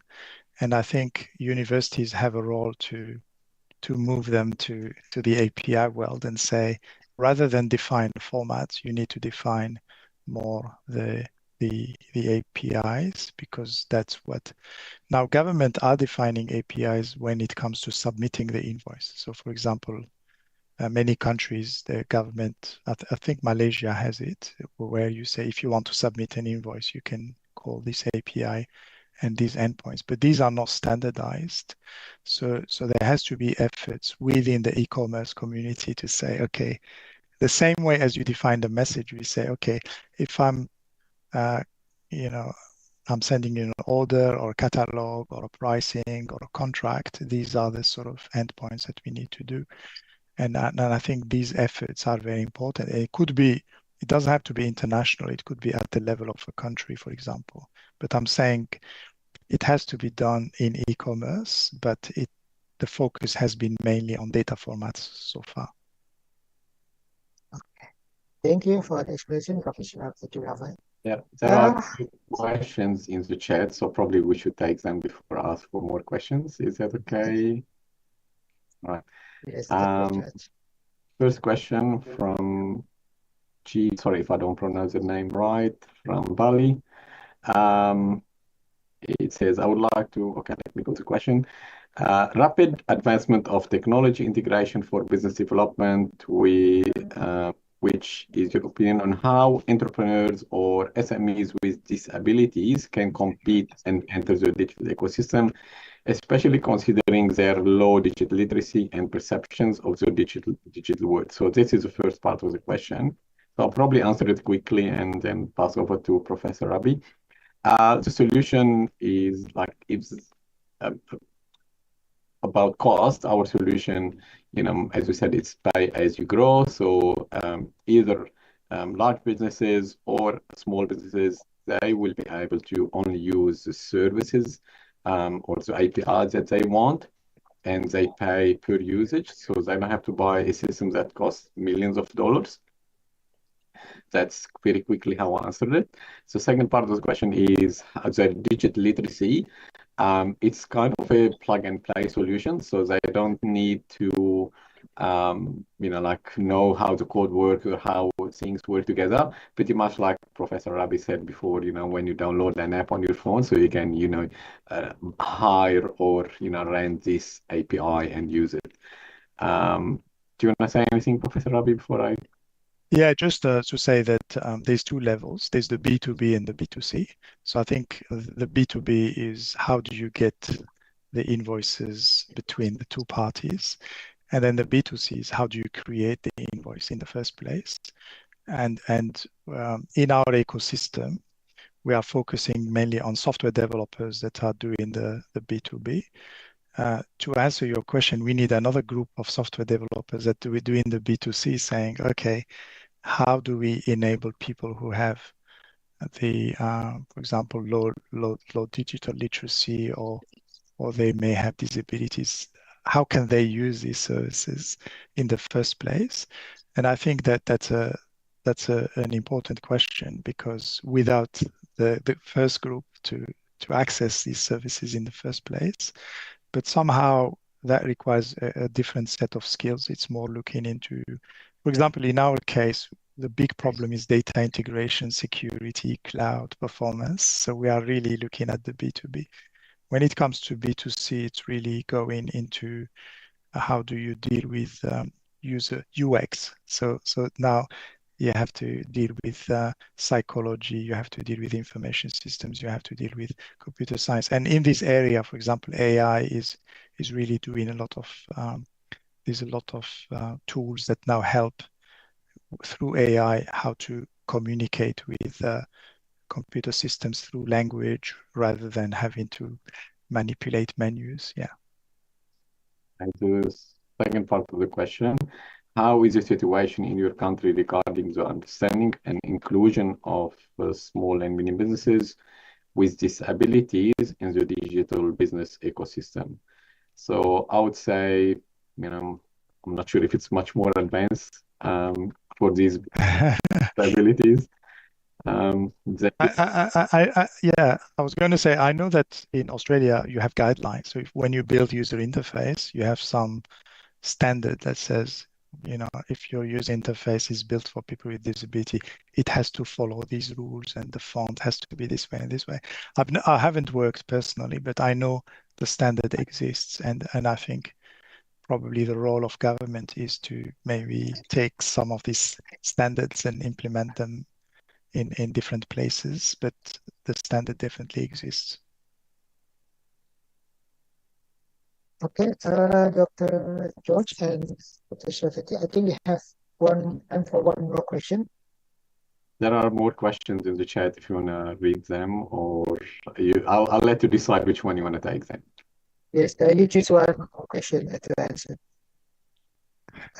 I can do a quick answer to the question about how come SMEs overcome the initial barriers of cost, legacy system integration, and trust building to successfully invoicing. And I think my answer is really the last slide is you have to use your universities because universities have people who have time in their hands, computer science and stuff.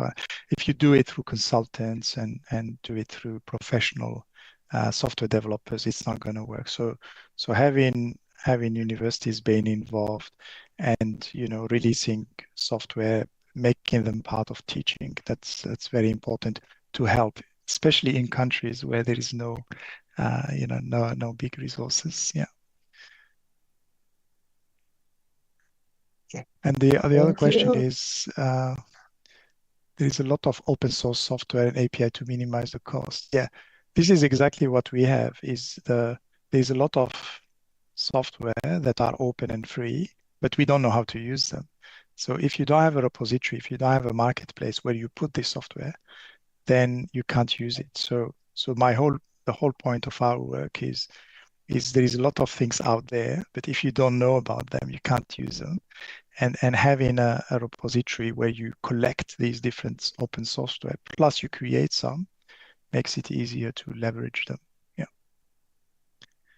And I think the best practice to establish a marketplace, it's a very hard question. We're looking for ideas, but at the moment, what we do is just a GitHub repository. So you have a GitHub, and every time you find an API, we just put information about the API. It's not very sophisticated, but we find that to create a federated marketplace and doing all the metadata management and things like that is extremely hard if you don't have the resources. So at the moment, it's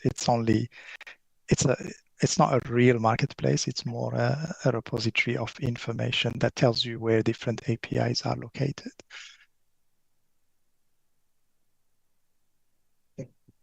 Thank you for the explanation.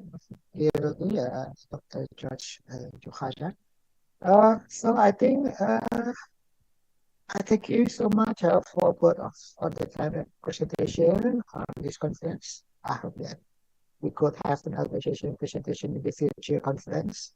Thank you again for the time. I will give back the moderator to Sisika for the next session. Once again, thank you so much for Dr. George and Professor Peter Ravi from the ICONBIT. Thank you very much for having us. Bye-bye. Here, I give back the moderator time to Sisika.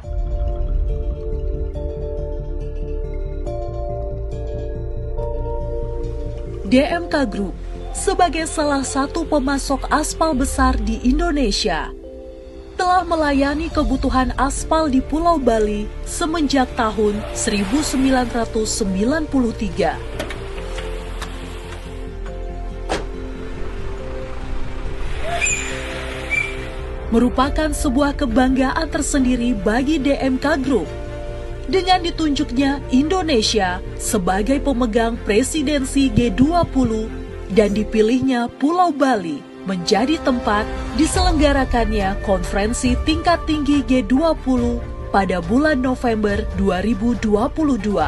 Di hamparan pantai Bali yang indah, yang menginspirasi gagasan-gagasan inovatif untuk produktivitas G20 ke depan.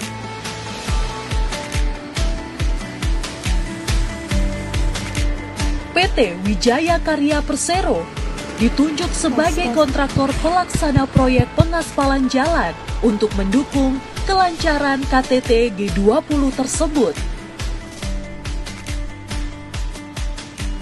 Setelah melalui proses yang cukup ketat, PT Wijaya Karya Persero akhirnya memberikan kepercayaan kepada DMK Group sebagai pemasok aspal.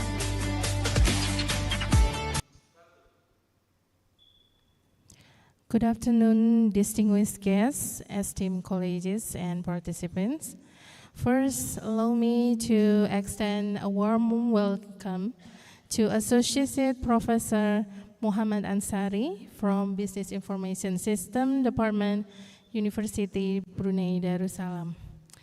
Professor Ansari is a renowned expert in digital innovation and its applications to business strategy, whose insights have shaped forward-thinking approaches in this rapidly evolving domain. He is a Stanford University list of 2% world researchers since 2021 for categories of ICT, business, and management. Together, his expertise embodies the core themes of this conference, promising to enrich our understanding of how digital innovations and technology management can drive meaningful change to today's interconnected world. Without further ado, please join me in giving a warm welcome to our first keynote speech, Professor Muhammad Ansari. Hello everyone, good morning from Brunei Darussalam.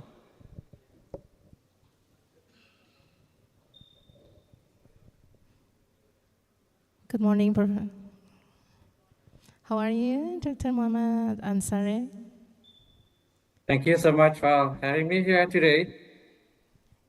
Absolutely. Can you hear me? It's very great morning here. Ah.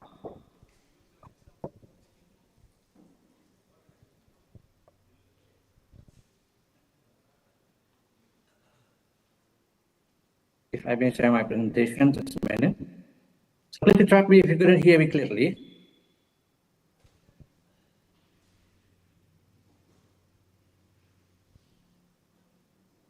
Just a minute, yeah.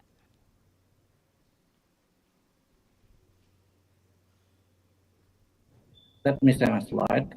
Yeah. So maybe the committee can help. I think fine. I can do it from my computer.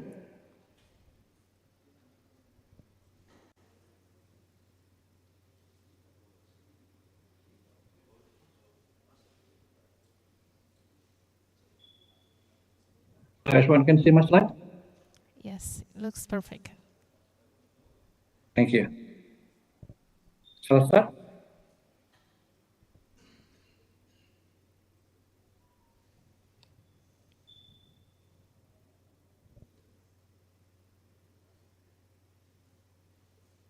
Bismillahirrahmanirrahim. Assalamualaikum warahmatullahi wabarakatuh. Good morning, everyone. Alhamdulillah rabbil alamin wassalatu wassalamu ala asrafil anbiya wa sayyidina Muhammadin wa ala alihi wa sahbihi ajma'in amma ba'du. Distinguished guests, fellow panelists, professors, ladies and gentlemen, first of all, I would like to thank to the chair, not mistaken, Ms. Ika Diah Chandra Arifah, for her kind introductions and for moderating my sessions.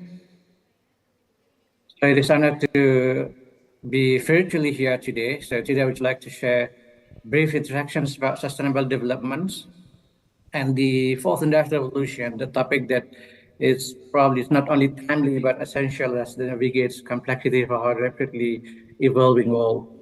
So the keyword of this presentation probably is only three. Number one is we're going to talk about the sustainability. Number two, we're going to talk about fourth industrial revolution, the potential and challenges, especially from the perspective of the ethical challenges. So let's just briefly define about the definition of sustainability. So there's three pillars. When it talks about sustainability, we keep in mind that there's three pillars of the sustainability.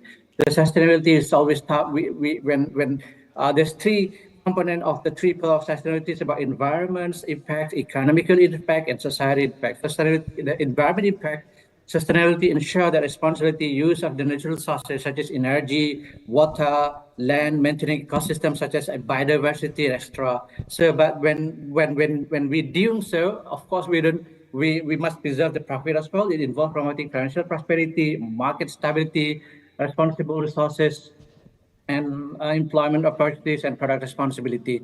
And then, of course, the third pillar of this sustainability is about society. Society emphasizes the human right, equitable labor practice, diversity, equal opportunities, and community well-being. So sustainability focuses on meeting the needs of the present without compromising the ability of the future generations. So the sustainability is not only about profit maximizations, but also it must be environmentally friendly and societal impact. So when it talks about fourth industrial revolution, if we check any publication, you may check any publication, when it talks about fourth industrial revolutions, they always talks about the automation, it talks about optimization, talks about profit maximization, because when it talks about one of the impact of the fourth industrial revolution is about this, the previous speakers talks about AI, which is very interesting. Thanks for the sharing new insight for today's presentation. But when it talks about any implementations of any information system of fourth industrial revolution, we keep in mind that those three components must be there. We must be environmentally friendly. Of course, profit maximization should be there, but social impact must be also having the social impact so everyone can access to the development. Okay, that's the first definition about what sustainability it's all about. And also why we need to talk about fourth industrial revolution. As I mentioned earlier, any publications, they also mentions about the challenges what we face in the next 5 or probably 5 to 10 years about the This figure highlights the significant challenges associated with the fourth industrial revolution, particularly regarding the impact of the workforce. So the introduction of the smart machine automation predicted that displaced 85 million jobs by 2025. It means that many jobs will be replaced by the machine, by automation, by AI, by expert system. So what are the solutions in that? We're going to discuss about that. What are the proposed solutions when human and robot can work together? So this 85, according to the World Economic Forum, this reflects challenges in managing unemployment and the scaling of the workforce. Second challenge is about workforce reduction. I attend, not mistaken, last month I attended the Asian Forums. One of the challenges for the SME, there's one question about SME. How SME deploy AI? It is a good question because there's one session that talks about how AI deployment in the SME in this ASEAN Forum.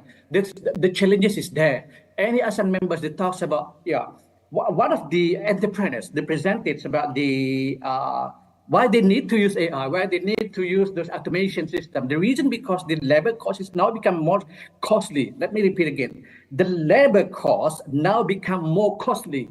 That's why the reason why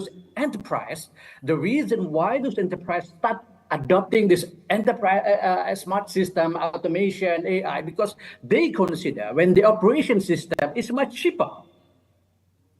So when they apply the robotic automation expert system, those entrepreneurs agree. If I use AI, if I use enterprise system, automation system, or use those smart expert system, it cuts the cost. Instead of I pay labor cost, which is more costly. So why we don't just apply the robotic? I explain later on. We talked about cyber physical system. Why it's going to be replaced? Exponentially will replace many jobs in today and the near future. So that's one of the challenges. When it talks about, we deploy deployments of the automation, that's fine, it's good because this SME can cut costs.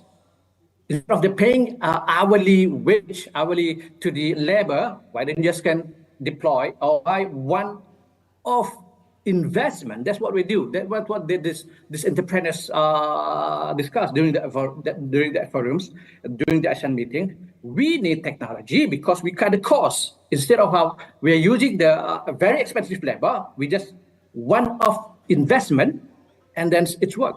That's why the keyword of fourth industrial revolution, we always talk about optimization and customization. There's two keywords that we're going to discuss later on. Okay, this is one of the challenges about fourth industrial revolution. Okay, this is another term that sometimes the people talk about the fifth industrial revolution, which is I personally doesn't agree about that. Because when it talks about industrial revolution, there must be the backbone of technology that's uniquely assigned to that development of the to distinguish between one industrial to another industrial. Another challenges in ASEAN, according to IMF World Economic October 2023 released data, the number of unemployed as a percentage of the total labor force in Southeast Asia, Indonesia is the highest rate, and Thailand also and in this case ASEAN. Okay, this is just quickly about just to refresh our understanding about fourth industrial revolution. Before talking about fourth industrial revolution, labor intensive, manual, no machine involved, and then come to the use water steams to machine productions, and then this is okay. Just a minute. Digital revolutions. Then industrial revolution is electrical mass production. This third industrial revolution, and this second industrial revolution. This is the third industrial revolution where they use computer, is electronic ICT, automation, internet, revolution era, rapid technology. But the technology, computer that make decisions, right? At that time, the technology. That's why, if you remember, first time I remember when in our age, normally in my age actually, when we used first mobile phone, the tech lines of mobile phone that times Nokia is the leading. Then what's the text line? The text line was connecting people, right? The Nokia at that time, when you use mobile phone, the leading brand that time is Nokia. Nokia, the tech line is more connecting people. That's actually the text line of third industrial revolution, revolution industry 3.0. Connecting people. So because connecting people becomes easier, so the process of production is much faster. So now it's no longer connecting people. When it talks about fourth industrial revolution, it's no longer about connecting people, but almost connecting everything. That's why the term or the backbone of fourth industrial revolution, one of the backbone is this, they call it IoT. What is IoT? Internet of Things. So the Internet of Things is no longer connecting people to streamline the process of production, but there also is connecting people, but also connecting people that connecting things and things connecting with another things as long as they are within the network. So now even the thing, they're communicating each other, and they're interestingly, they're making decision on behalf of human.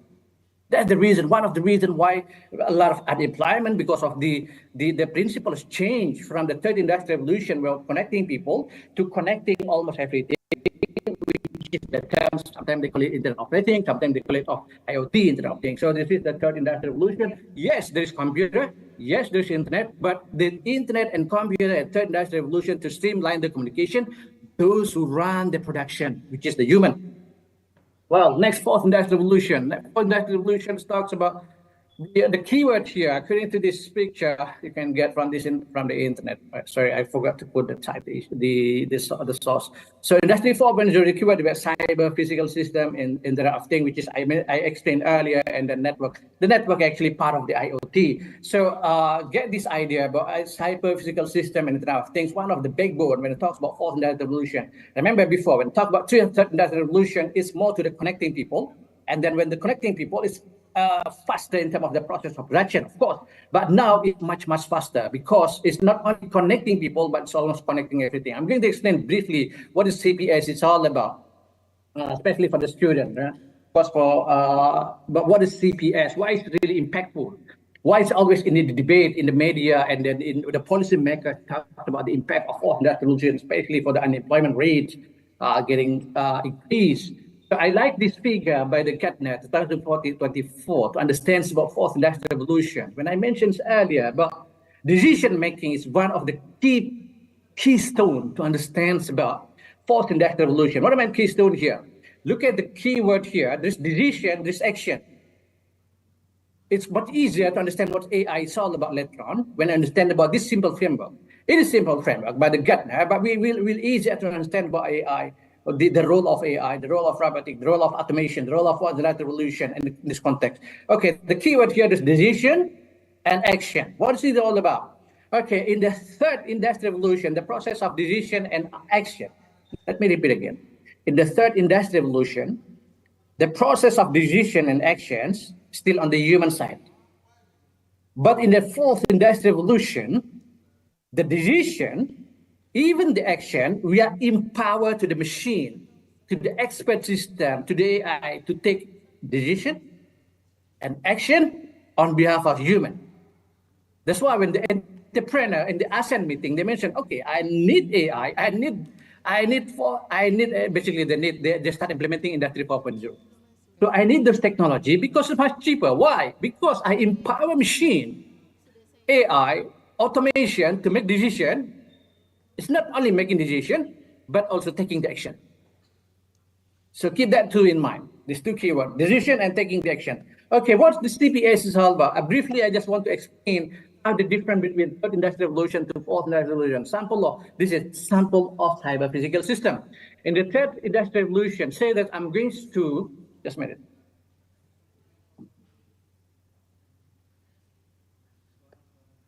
In the third industrial revolution, the process of ordering, say that I'm a businessman, I'm ordering 2,000 suits.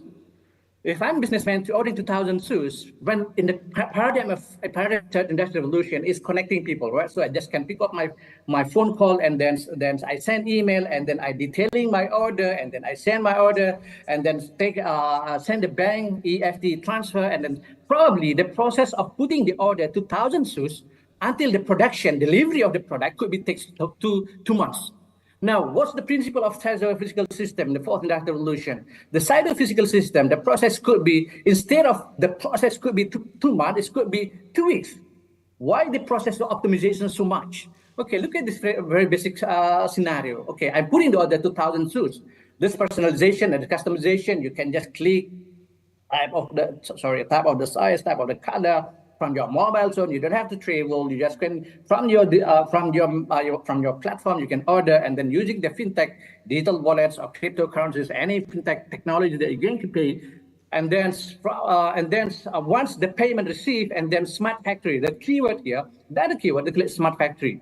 There's not a keyword, they click the smart factory and 1 and 2 and 3 and 4 and 5 and extra. Okay, the smart factory and 1 and 3 and 2. Another term that I put here, it's smart grid or dark factory. What is smart grid and dark factory? Okay, let's just cut into that scenario. Ordering the project, 2,000 SUS, pay through using the fintech. And then once the payment accepted by the smart factory, if you notice the process, if less human intervention or probably without human interventions, less human intervention and probably without human intervention, the process of putting the order, of course, based on your preference, and then you can customize the order, this 2,000 SUS, any type of SUS, and then the fintechs also, can be instantly pay the deposit and then smart factory. Why there is smart factory and 1 and 2 and 3? This is the principle of IoT. According to the previous slide, when it talks about fourth industrial revolution, there's the keyword there is IoT. What is IoT? Internet of Things. Where the Internet of Things, the things also communicating with another things. It's no longer we connecting with the human, but human, they're connecting with the machine connecting with another machine. The smart factory, when they receive 2,000 orders, say that smart factory, say, okay, in Brunei, we have four districts here. We have Bandar Seri Begawan, we have Tutong, we have Tamburong, we have Kuala Bled. Say that's the Bandar Seri Begawan, they just can produce 1,000 SUS. And then another factory at the Tutong, so this Bandar Seri Begawan, so the Bandar Seri Begawan's factory, the smart factory, they're communicating with another factory at the Tutong to produce another 1,000 SUS. The process of communicating of these two factories without human intervention, they just can talk to each other. The IoTs work on that area. So that's the decisions to make 1,000 in Bandar Seri Begawan, 1,000 in the Tutong's plan is probably with less or less or without human intervention. So the smart factory 1 and 1, 2, 3, they according to the government decision and taking the action. So the decision, what is smart grid? Smart grid here, the automation, almost any factories. Look at this, any factory. Those who are implementing fourth industrial revolution, the smart grid. Smart grid means that there's no labor intensive used in the factory. Why? Because it's already replaced by the robot and machine. Because the robot and machine, they don't need shift, they don't need rest, so they can work 24/7. And then because the robot doesn't need light, so they can just call that factory. That factory, unlike human labor, they need light to make production. But that factory, they don't need light. Smart grid meaning that they save energy, and then production, the optimization, because the nature, they can work 24/7. And then even delivery is sometimes using the drone and smart vehicle or autonomous vehicle for delivery process. So there's actually what to understand basic principles. Because of time constraints, I just quickly to understand so because of the challenges of human workforce being replaced by this technology and automation, by this expert system, by the AI things that we discussed earlier. So what are the workforce mapping fourth industrial revolution? I think those interested can read my publication. You can use the keyword Ansari and Industry 4.0 or fourth industrial revolutions. So basically here, we propose here that to understand what kind of job that can be easily be replaced by the machine, and what kind of the job that couldn't be easily replaced, what kind of job that could be making money, the cash cow in the fourth industrial revolution. Understanding this, I think, is important for the organization as well as for the university. Why? Because understanding this, the university need to redesign the curriculum. To redesign about the curriculum, what's going to be not needed in the future, because the machine can work better than human. But something, the work that couldn't be replaced easily by those machines. So there's probably, I don't run on to read all this. But let me just read last paragraph. Job nature with complexity in decision making, creativity, innovation, compassion. I put the term compassion here, will remain sustainable. The term is sustainable. Industry 4.0. This is simple. Actually, this publication early in 2019. Okay, I put in the 4 cluster, cluster number 1, cluster number 2, cluster number 3, cluster number 4. Briefly, the cluster number 1, the job that shouldn't be, any job, any skill that must be avoided. Or any program studi, program di Indonesia namanya program studi ya. Program studi that must be avoided because those definitely will be replaced by the machine, replaced by the AI.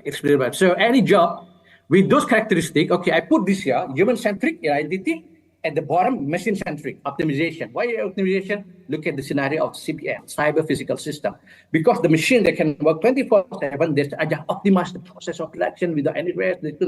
Okay, any type of job that is human-centric, something that couldn't be easily then replaced. And then routine and then complex. There's job that is routine job, there is complex job. There's quantitative, the qualitative, and then the other one is cash flow. So this machine-to-machine interaction, the task structure and completion in terms of decision. And then number 2 is a human-to-machine interaction, complex activity. Actually, it's long to discuss about this. It could be 2 hours, but let me just quickly brief this one. So the people in number 1, they must be shifted, upskilling. If you have kids, if you have children, so make sure the children is not kept on the cluster number 1. If they are they're more to the qualitative, encourage them upskilling into number 3 or number 4, cash co. Number 4 is cash co. Or number 2, if they like science, they just encourage them to learn about number 2. Why these 2, 3, 4 will be there, it wouldn't be replaced by the machine? Because, well, the machine number 1, they will make production optimization, but of course, number 1, it's still maintenance. Number 1, still optimization. The previous professor explains about optimization. Okay, the optimization of people's works in number 2. Any problem number 1, they need people number 2. But people number 2, they need people number 3. And the problem number 4, the people need number 3. But 2 and 3, they need people number 4. All right. Okay, I think this is just briefly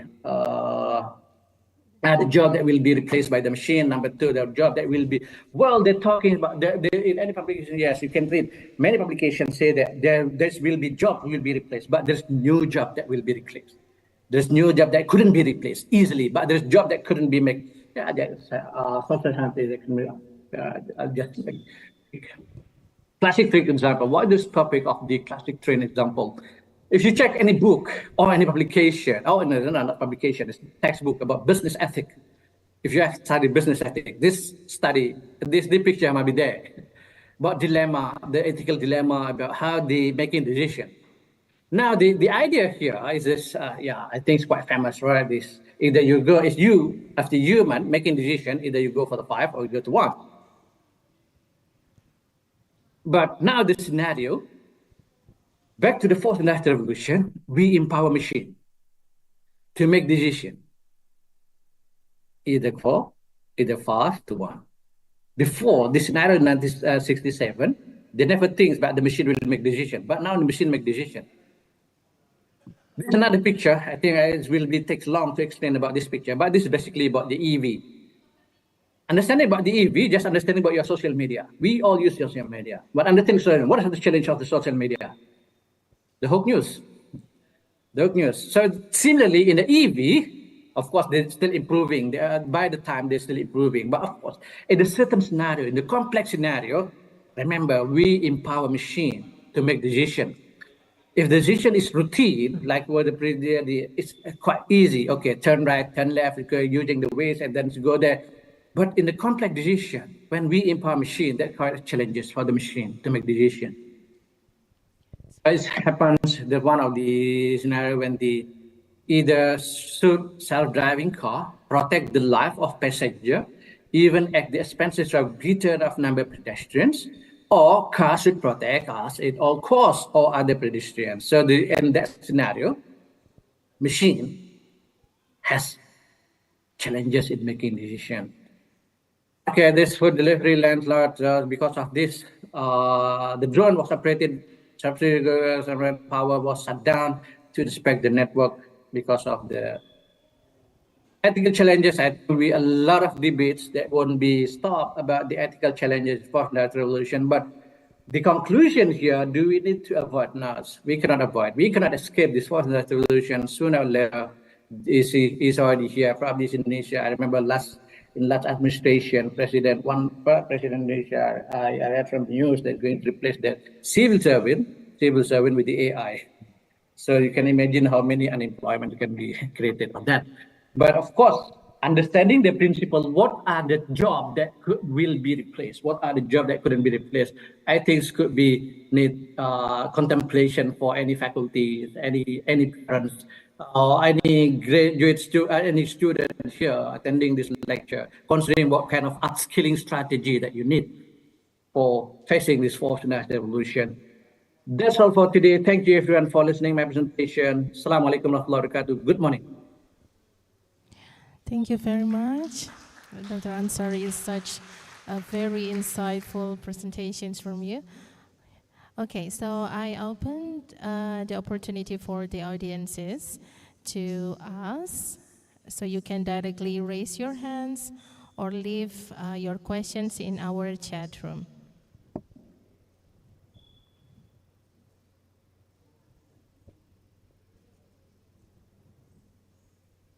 Okay, so actually we already have one question from Mr. Febri. So his question is, to implement autonomous, let's say to achieve autonomous level 4 rather than automation, especially in telecommunication company, what is the key success factor to achieve that level, and what's the obstacle to achieve it? Sorry, I couldn't get the.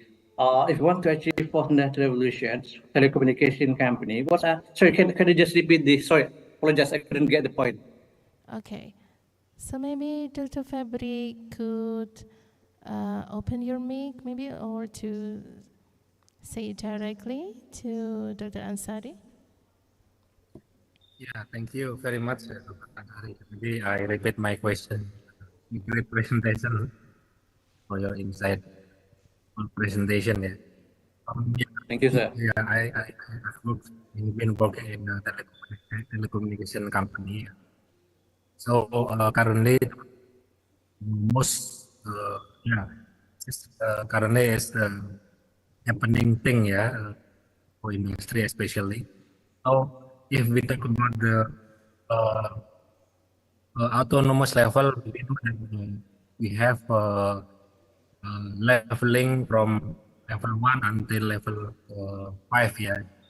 So currently, obviously in our company, I think is still in level 2 or 3 lah. Yeah. First, we'll talk about the automation. So I think autonomous more than automation. Yeah, I think hopefully we want to achieve grade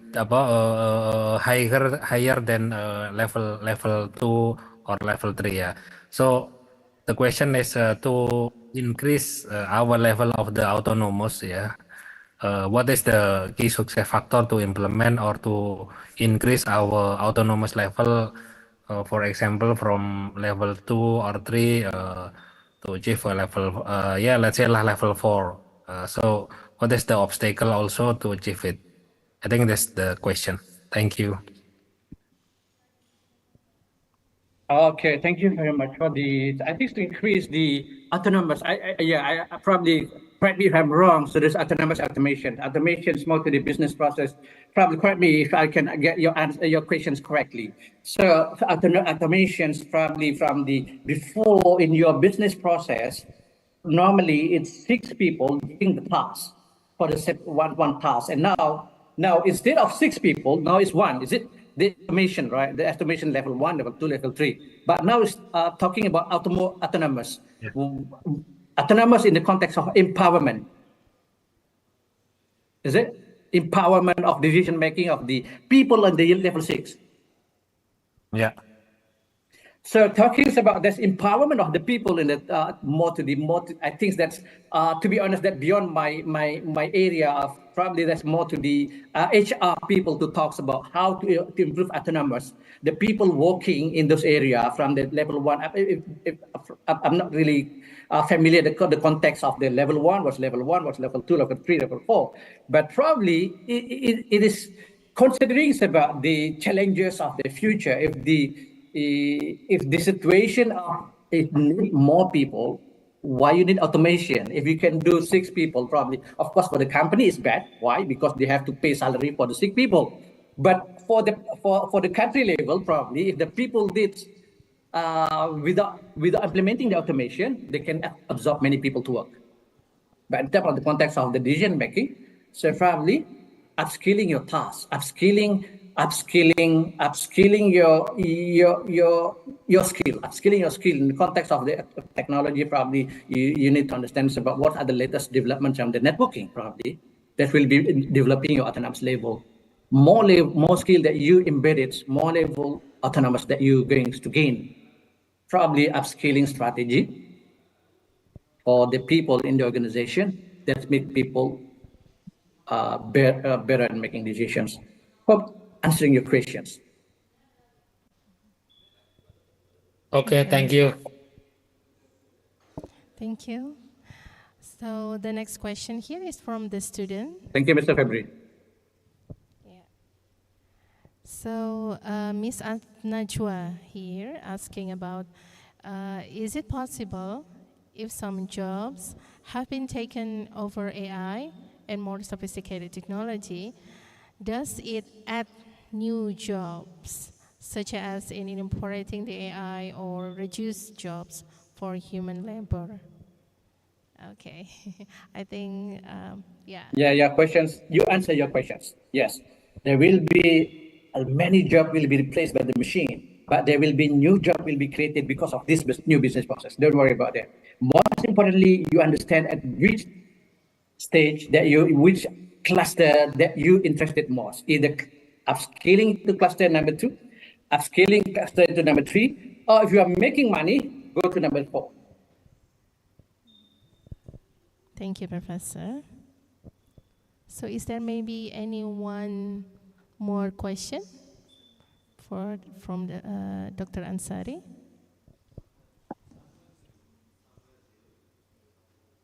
Okay.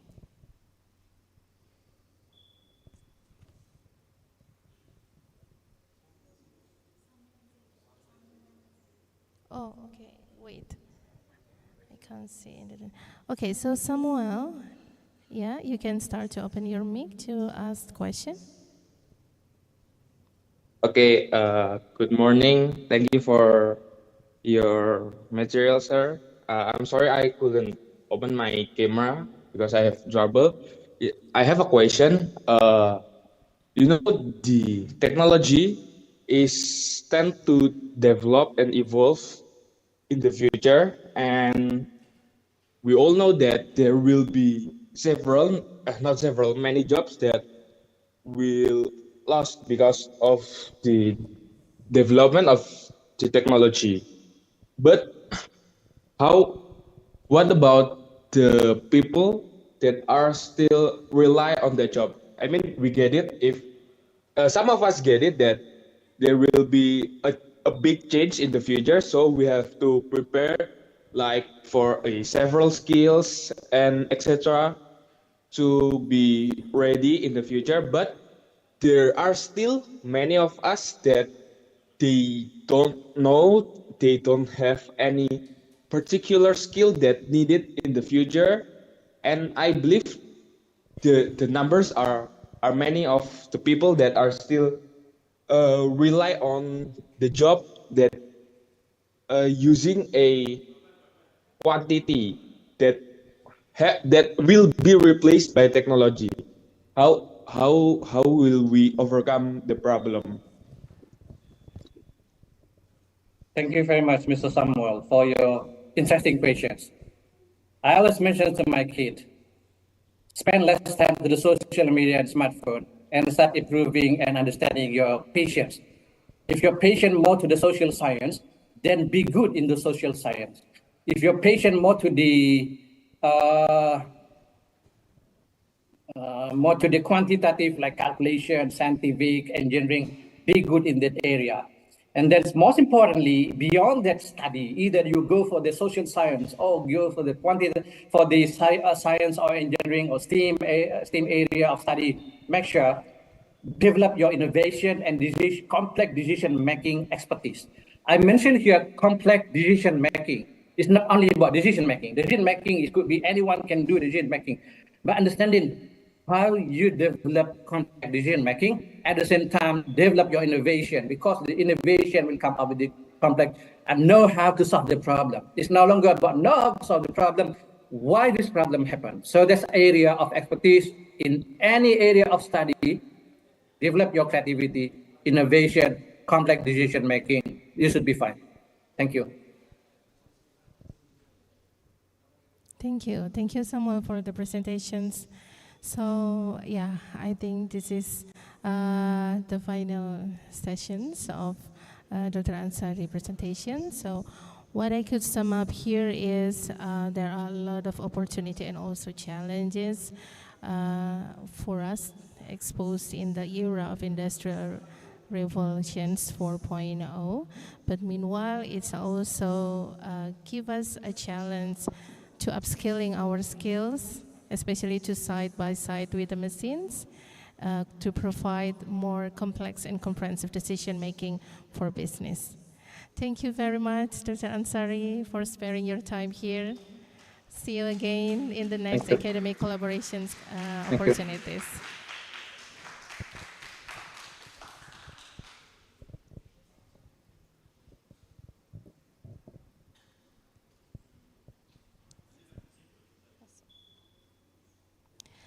Okay, so we are equally thrilled to welcome Associate Professor Muhammad Safruddin, PhD, from AI and Data Science Department, Sejong University, South Korea. Dr. Safruddin is a leading scholar in technology management and sustainability, with a deep focus on advancing interdisciplinary solutions for global challenges. His work focuses on areas like data analysis and sustainable system. It includes contributions to smart technology integration and IoT-based environmental monitoring. So without further ado, please join me in giving a warm welcome to our fourth speaker, Associate Professor Muhammad Safruddin. Good afternoon. Yeah, good afternoon. Good morning, everyone. I think still morning in Indonesia. Oh, still morning in it. Thank you. Thank you. All right, should we start? Yes. Time is yours. Okay. All right. Good morning, everyone, and good afternoon. Thank you for having me today. It was my pleasure to be here to share what we have done and what we are going to do in Korea. So let me share my PPT. Okay, PPT.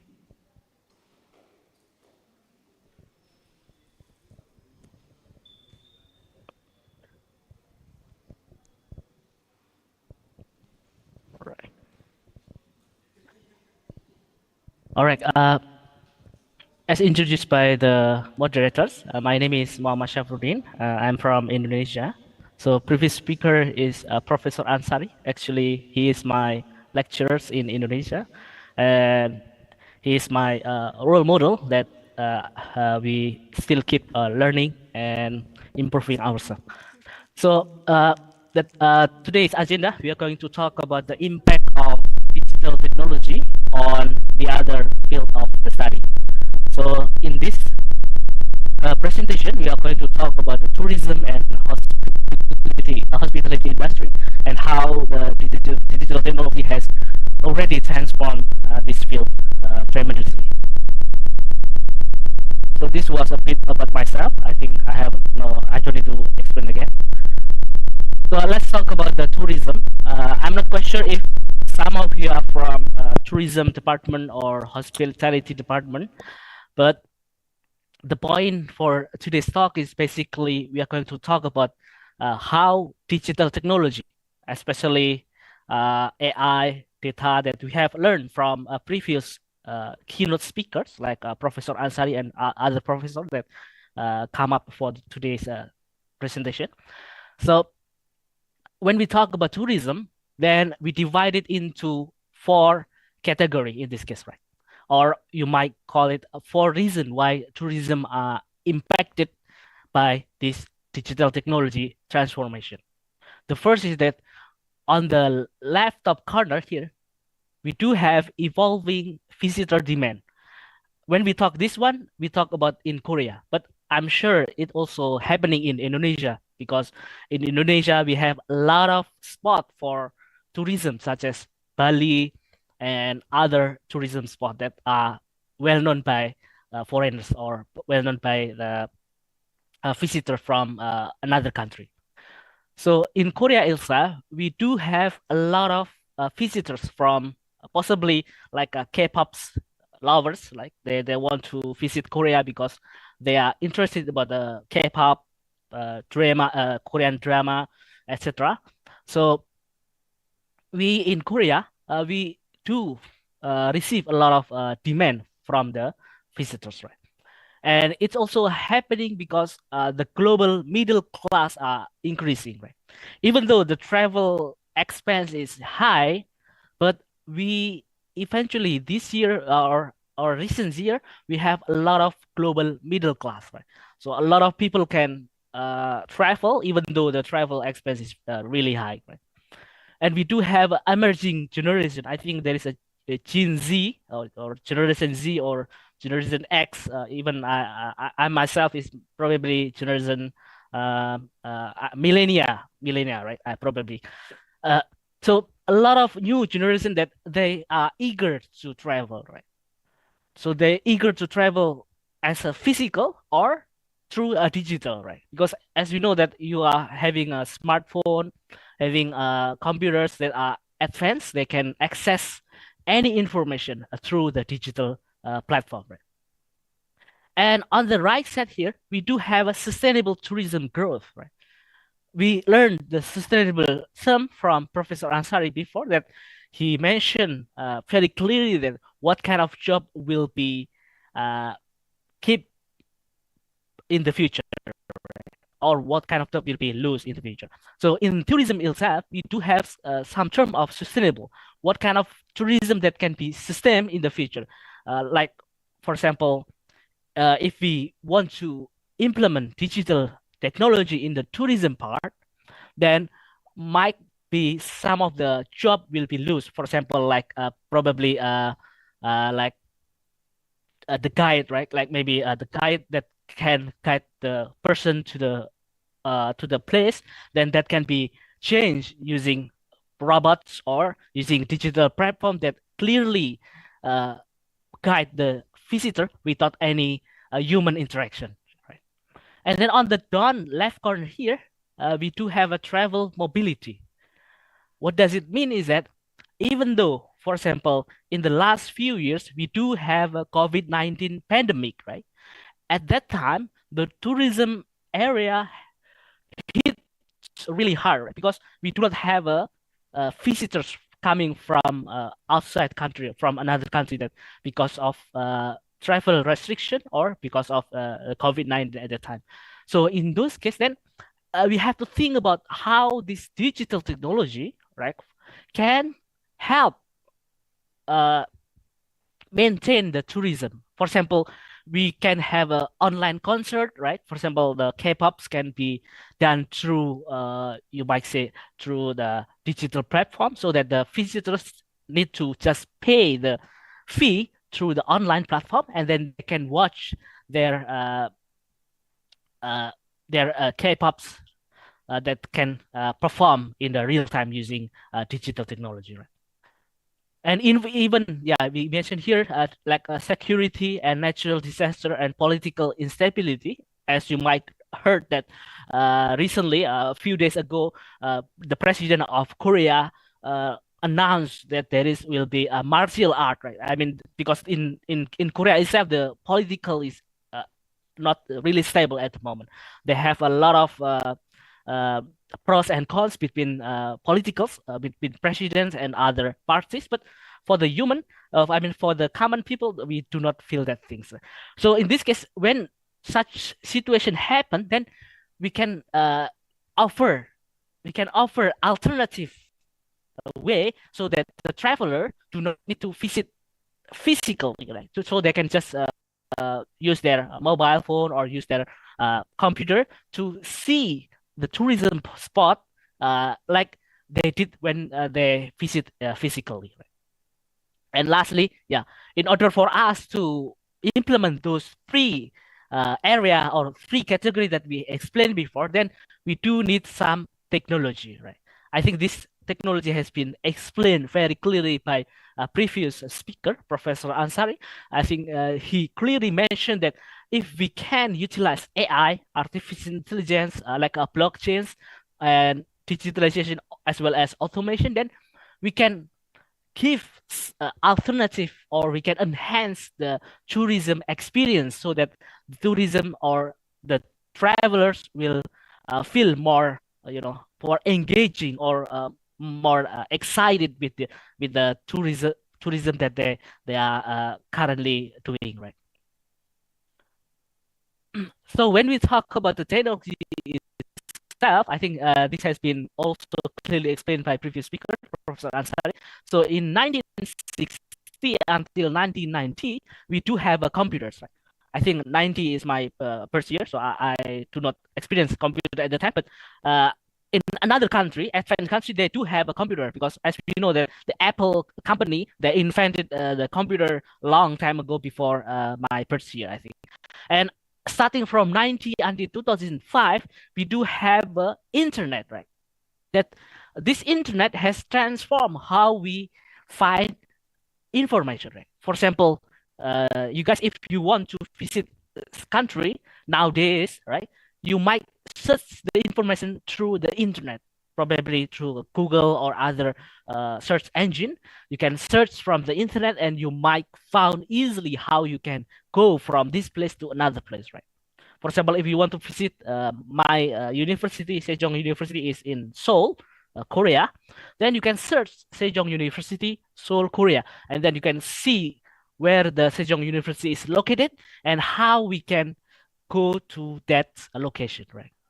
Probably you have to go by plane, right? And then arrive in Incheon Airport, and after that, from Incheon Airport, you can take the bus that directly will be stopped in front of the Sejong University place or location.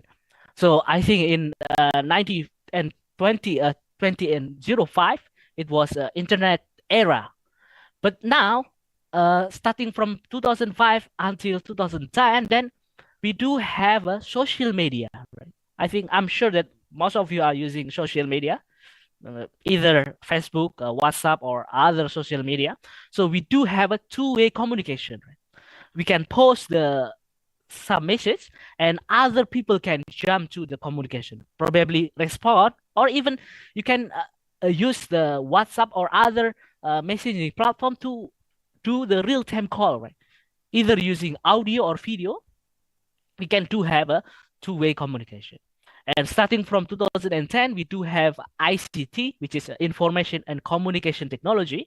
We do have a platform that specifically give us the ability to do the smart tourism, or you might say you can book the online flight through the digital platform, and then you can book also probably the concert either online or offline using digital technology. So that is the era of ICT, or information communication technology. Now, as we know that we are currently in the ICT era, that a lot of things has been digitalized, right? And our interaction at the moment right now is through the digital platform, which is Zoom, right? Even though I'm in Korea and you guys are in Indonesia, probably in Surabaya or in another city that are currently joining this talk or this conference, then we are actually utilizing this technology to remove the barrier, right? Remove the barrier, the physical barrier, that if you want to visit Korea, then you have to travel probably 6 or 7 hours flight.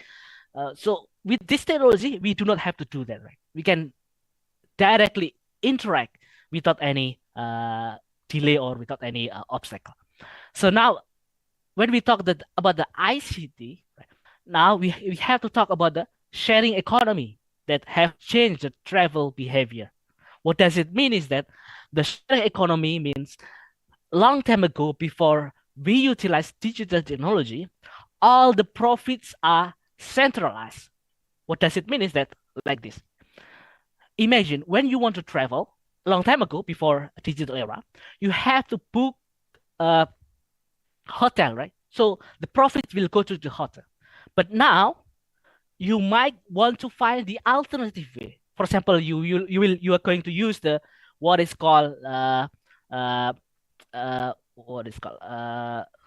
I forget the name of the booking, that basically you can book a small room from the person, not the hotel.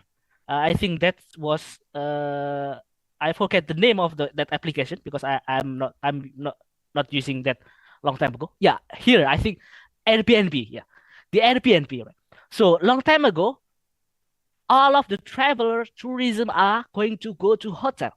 But now, because of the Airbnb, the platform, this platform provides everyone who has probably unused house or unused room, they can put in the leasing or in the platform, and then anyone can book that room. Right? So in this case, we do have a sharing economy. The economy is shared through other people, not only centralized into the hotel.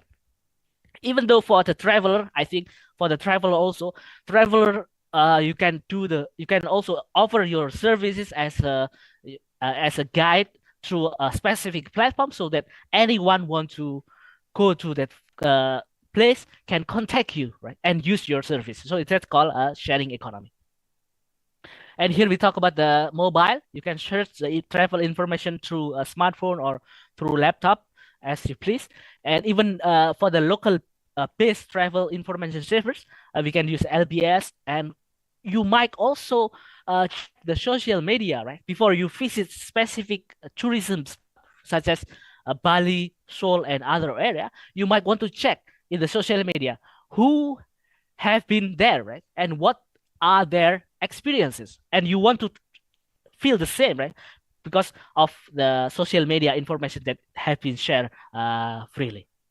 And the sharing economy, as I mentioned, we do have a sharing room, sharing car, even sharing a travel experience. That, as I mentioned, you can be a guide for the tourism spot in your location. If you are currently in Bali, then you might offer some services to the foreigners or foreign travelers, because you can speak English or Korean really well. Then you can also sell your services. So in this case, you do have received the sharing economy because of the impact of ICT.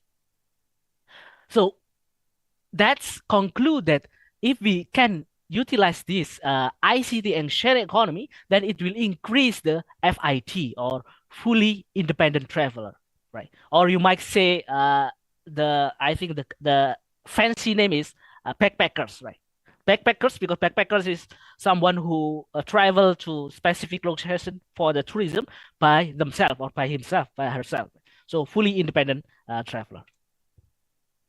These are some of the platform that I'm sure that you some of this app has been used by all of you. I'm sure it is. So in travel information, we do have platform and transportation navigation. Navigation means the map, right? So you use the Google Map and other map accommodation such as Airbnb, as I mentioned. Not only hotel, but you can rent or you can book a specific room or specific house from other people that are having in this platform. Now, I think this has been also talked by Professor Anshari before, that we are experiencing Industry 4.0. Right? What does it mean is that a long time ago, in this Industry 4.0, we talk about the manufacturing. This has been clearly mentioned by Professor Ansari, but let me just briefly remind you again. So in first Industry 4.0, we do have a wheel or steel, right? And as time goes by, we do have a second, third, and fourth. In the fourth, the emphasis is in the fourth, we accommodate some digital technology as well as some advanced algorithm or advanced decision making, like using artificial intelligence to help us optimize the work that we are currently doing. And when we talk about this Industry 4.0 in terms of tourism, then we can use this as a way to organize, or as a way to propose or to offer new services for the traveler, right? Based on the current history. For example, when we look at the data, the majority traveler coming to Korea is usually Chinese. Then if the government, or if the person in charge of the tourism field, they can analyze this data, right? And then based on the analysis output, then they can do some action. So probably if the tourism is coming from Chinese, and then they can look at the data, right? And then what Chinese are doing in Korea. And probably they are buying a lot of cosmetic, right? Because cosmetic is really famous in Korea. They even some surgery, right? I think other people coming from China or other country, they want to do like plastic surgery. Maybe they want to have their face to be a beauty or to be handsome. They can then, in that case, the person in charge of tourism can encourage the health area in Korea, even for the cosmetic, so that they can boost the production, or they can increase the number of hospitals that can do the plastic surgery correctly, for example, so that any increase in the number of travelers can be handled without any obstacle. Yeah, these are some of the technology in Industry 4.0. And when we talk about the tourism industry, then we can utilize this AI, Internet of Things, robots, even the AR or VR. AR is augmented reality, and VR is virtual reality. What does it AR, VR mean is that we just need to stay here. We use some goggles, and then we can experience, or we can embrace that as we were in the place, or as we were in the tourism spot. So when we adapt this Industry 4.0 in the tourism industry, then these four things can be enhanced. The first is personalizing traveler experience. As I mentioned earlier before, that we can collect and analyze traveler data and their behavior pattern, so that we can improve, right, new services, or we can propose new services. That is the second one. Right? So we can propose various new experiences, such as we can have a smart room, or even we can have a chatbot, or in the tourism spot, we do not have to use a human. Right? We can replace human with the robot. Right? So that this robot can communicate 24 hours in the tourism spot. Right? If we use human, then probably human will be tired working 6 or 8 hours on the spot. So that will be some of the drawback. And I think this case has been also clearly mentioned by Professor Ansari, that the job that is tedious job, right, structures, manual job or labor job, will be replaced by the robots. Right? That is this unaffordable situation. So if you don't want to be replaced, then upskilling your skill, right, or choose another skill that can survive in the future. And lastly is the efficiency of operation. Of course, by adapting robots or by adapting the technology, then we might save some cost for the labor cost in terms of the people who invested in this field, right? But for the workers, there might be disadvantage for them, right? Because their job is loose, and they do not have some income or salary. But so my suggestion is, for you guys, you are still young, so you're still learning in university. I'm not sure in undergraduates or graduates. So keep learning, right? Keep learning. Do not give up. If your field right now will be replaced in the future, don't be pessimistic. Change your mind, and then upskill, right? Learn something that will survive in the future. And now let's talk about what has been implemented in the Korea itself. Right? So in Korea, they have implemented a lot of digital technology, including VR, AR, and map or other things. So for this example, in the palace, right? If you visit the palace in Korea, there is an app dedicated for you to embrace what does this building means, right? So when you capture the site in this palace, right? I think this is like Korean dynasty a long time ago. Then they can study what are the background or what are the history about this place, right? And even possibly if we use AR and VR, we can embrace ourselves in that period of the time. And in that case, then the traveler will feel more engaged or probably will have like a unusual feeling, right? Because usually when we travel, we just see what are currently presenting in front of us. But if we use digital technology, then we can embrace in that period when possibly when this site of the palace built, or when the dynasty or when the king still there a long time ago. I think that will create a more engaging and more unexpected experience, or you might say unforgettable moment for the tourism or for the travel. And for the third case is that if you ever visit Korea, you might see that in Korea there are so many lockers. What does this locker mean is that because we have a lot of travelers, they might bring a lot of luggage. And by giving the smart box, we do not need a human to assist the person who want to use this smart box. What we have is just put one screen and some instruction, possibly in Korean, in English, and Chinese. They can read the instruction and then they can utilize this smart box without any human intervention. Right? And also in Korea itself, you might see there is a robot. Right? If you visit Incheon International Airport, you might see one of these. What does this robot mean is that this robot will provide travel information. For example, if you visit Incheon Airport has a lot of gate, right? And then by accessing this information, then you will be guided by this robot to your specific gate, right? So that you can walk conveniently, just follow this robot. Of course, you have to type your possibly your airplane number or your boarding pass. Then this robot will guide you without any human intervention. Even you can find any information. For example, while waiting for your airplane, you are feeling hungry. Then you can access where is the nearest maybe cafeteria or cafe that you can stop by and grab some snacks or grab some food from these robots, right?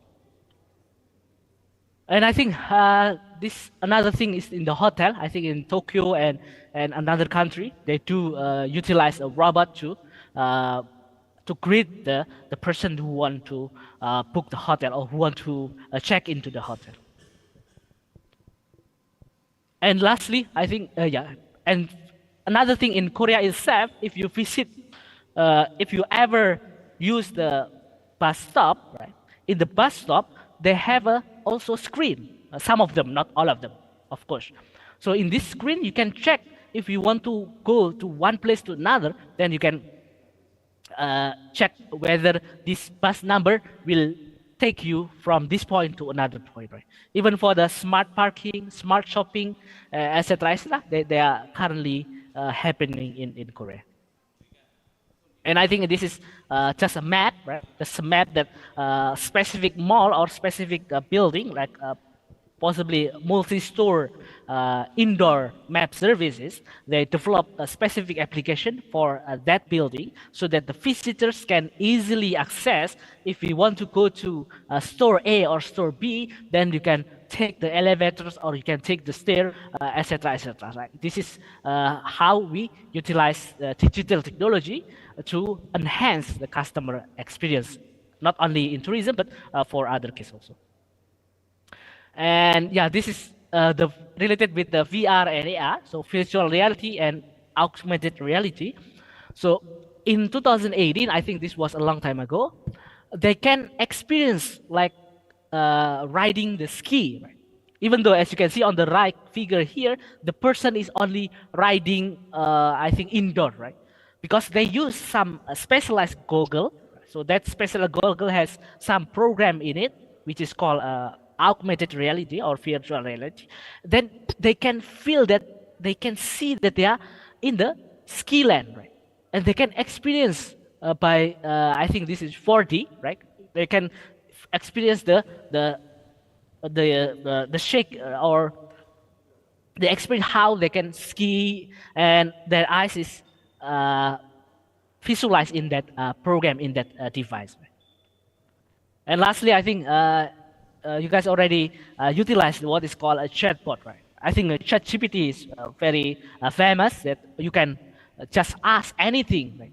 So that is the outcome or the product of digital technology, including AI, big data, etc., etc. So I think that was for the case that happening in Korea. I'm sure most of them are also happening in Indonesia or another country. So now, before we conclude, then we can say that the new technology may help shaping a more seamless, safe, and personalized experience. Right?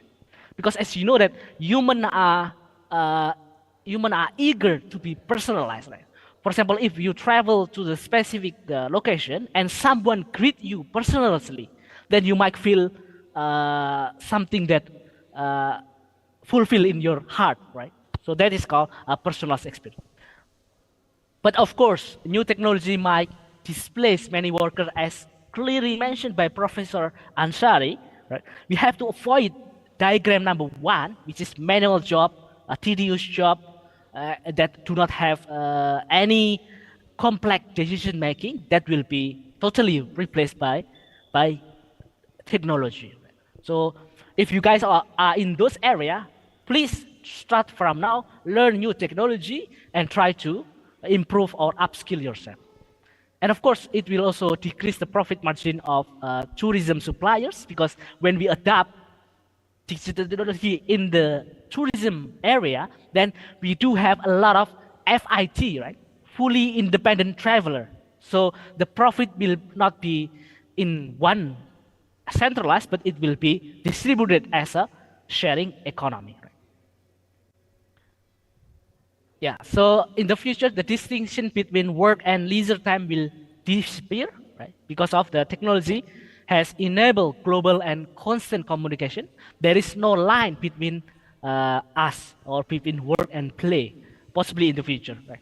Maybe when you stand working, then your eyes can see something else, or using some goggles. Right? So tourism industry might have a great opportunity in the future, and I believe in Indonesia, if we can be part of this, then we can gain or we can reap some of the profit for our community, right? Not only for the government, but for the community in the tourism spot. Yeah, I think that's all. Technology will enhance the connectivity, and people are connected with each other and things, so we can enjoy tourism anytime and anywhere. I think that's all for the presentation, and thank you for your attention. And if you do have any question, please feel free to ask. Thank you. Okay, thank you very much, Dr. Safruddin. It's such very powerful presentations. Okay, so we can jump into maybe only one question here from Miss Silvika. Okay, so I will jump into the questions. So what extent Can the tourism industry reliance on economic technology, such as digital platforms and contactless payment, create inequality of access for tourists with different economic backgrounds? And what impact will it have on sustainability of tourism industry in the future? All right, very good question related with the inequality and how this digital technology impacted, right? Yeah. So I'm not studying the inequality to be precise, but let me share my opinion in this case, right? So when we adopt digital technology, right, for the tourism, then we are targeting the person who are basically use this technology. I mean, for example, we are targeting young generation, as we know that usually the people who are not technologists, I mean, who are not familiar with technology is usually the senior members, right? I mean, the senior citizen. So in that case, there might be some disadvantage, right, or inequality for that case. But as time goes by, I think young journalists are more eager to use this technology because they think that they are already introduced this technology from the early age. Even though even my son, they use the iPad for learning or using the tablet for learning. So I think there will be no issue. There will be no inequality for accessing the tourism through the digital technology in the future. In terms of, I think you mentioned earlier related with the economic condition, right? Inequality for the economic condition. So I think that might be need to be studied again, right? Because when we say that the technology will impact through someone who has lack of, for example, lack of economy, I think that need to be proved by study. But in my opinion is that, as I mentioned earlier, if you do not have enough economy, then you can access the internet, right? I think. So you do not need to travel. For example, traveling from Indonesia to Korea might cost you a lot of money, might be million rupiah, right? Probably, depending on your flight and your how much time you will spend in Korea. So for someone who has no that money, then they can buy the internet data or quota, then use the internet to explore, right? We do have a lot of video that has been shared. For example, if what is the vibe or what is the environment in Korea? For example, if you want to see Sejong University, right? You can search from YouTube. Probably will find a video exactly capture how the building of Sejong University. For example, there is a if you can see on my background, there is a tower. That is the tower of Sejong University. You can see that from video easily. And even though, so I think there will be no inequality, but you have to prove it again, right? With some study. For example, if you are going to take a graduate study, then you can take this idea to study whether adapting digital technology will provide inequality for the people who lack of digital literacy, or for the people who has low economy or low income, probably, right? So you can prove it based on your study, and if you can prove it, then you might come up with some concept or some solution how you can address this case or address this issue, right? So I think that's a very good question to be explored again in the future. Yeah. Yeah. Thank you. You very much. Thank you very much, Dr. Safruddin. It's always interesting to learn from South Korea about applying ICT in providing seamless user experience for the tourists. Okay, so sadly we need to end this session. I hope that in the future we can collaborate again. Thank you very much, Dr. Safruddin. Yeah, thank you so much. See you again next time. Thank you.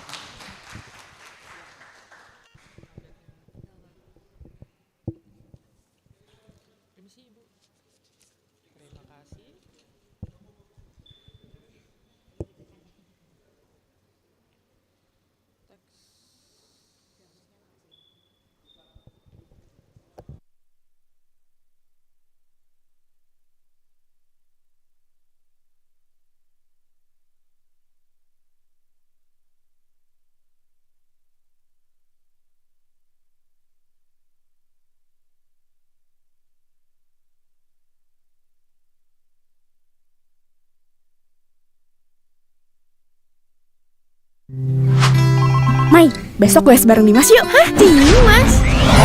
Panik kondisi tubuh nggak siap? Sonsinya mana? Sonsi, bantu jaga daya tahan tubuh, siap asik.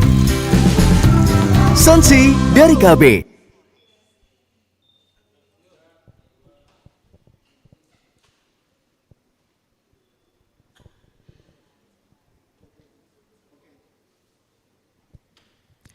Thank you to Dr. Nanang Hussein Hidayat Abdari as the MCI and Mem Ika Dia Chandra Arifa as EMCOM as our moderator for today's event.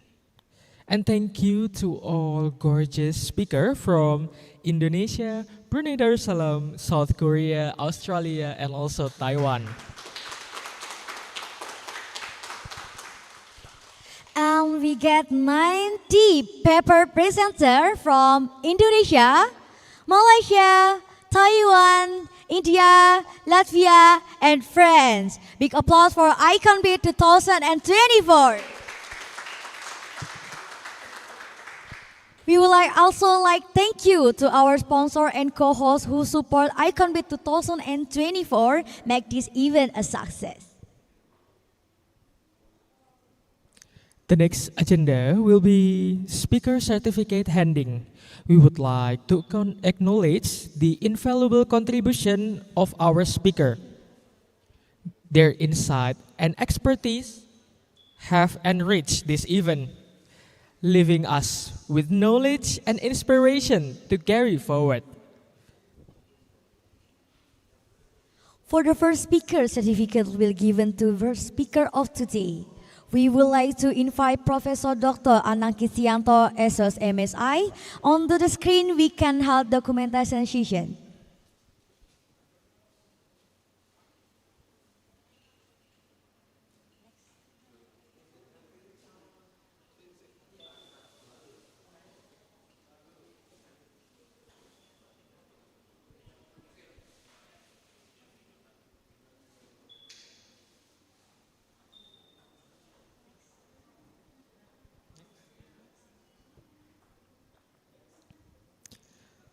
Second, for the next speaker certificate will be given to the second speaker of today's event. We would like to invite Dr. George Joe Kader from University of New South Wales, Australia on the screen so we can help the documentation session.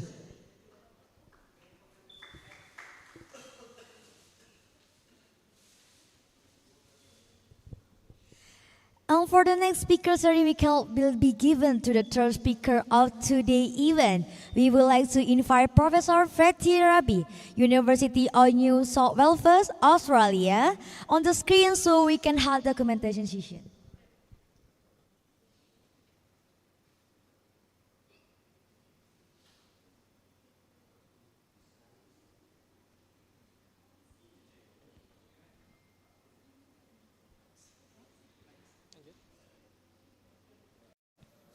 For the next speaker certificate handing will be given to the third speaker of today's event.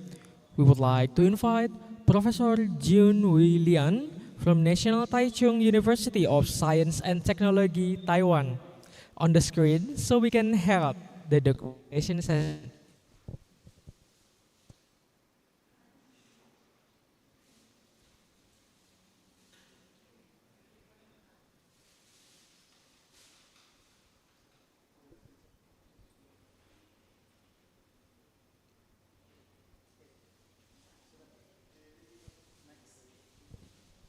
For the next speaker, certificate will be given to the first speaker of today's event.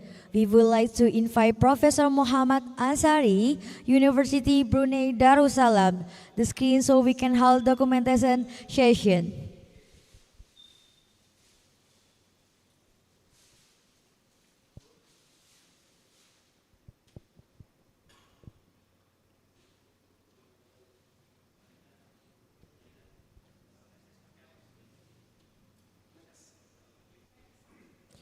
For the next speaker, certificate handing will be given to the fourth speaker of today's event.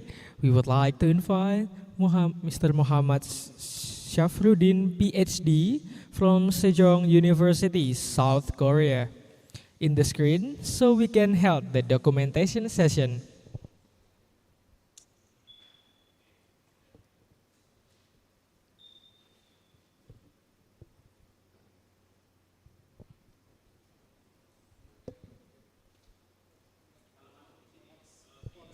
And also thank you to our sponsor for the contribution make it this event a success. For the first, thank you Techno Consultant Indonesia.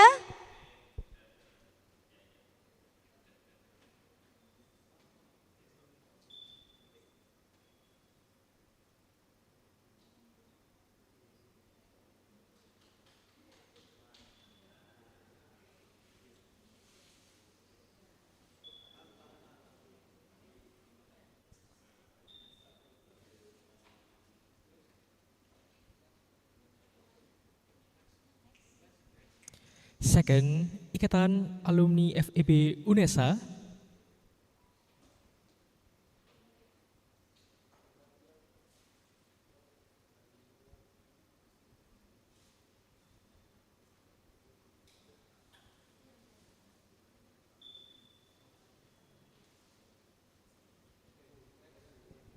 And the third, thank you to PT Disa Manunggal Karya.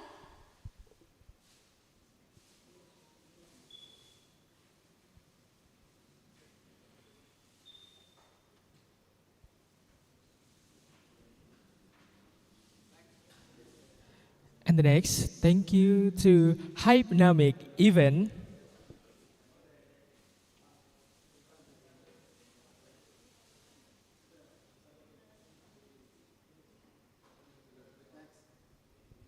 And the last, thank you to PT Saka Pharma Laboratories.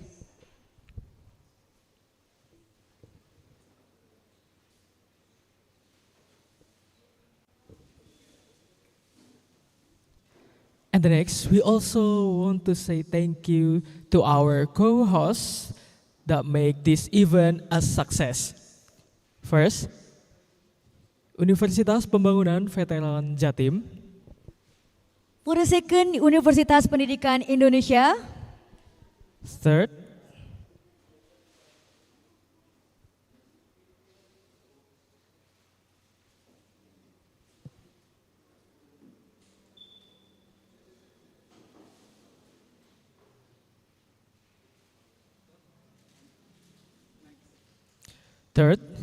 Institut Informatika and Business Dharma Jaya Lampung.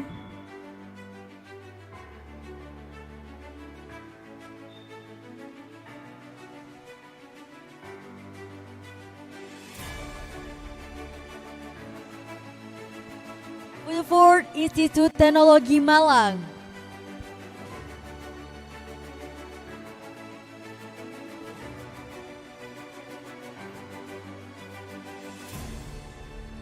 Fifth, Universitas Strada Indonesia Kediri.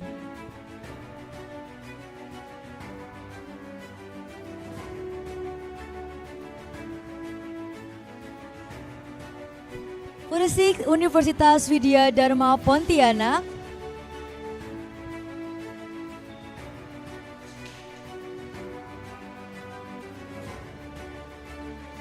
Seven, Universitas Garut.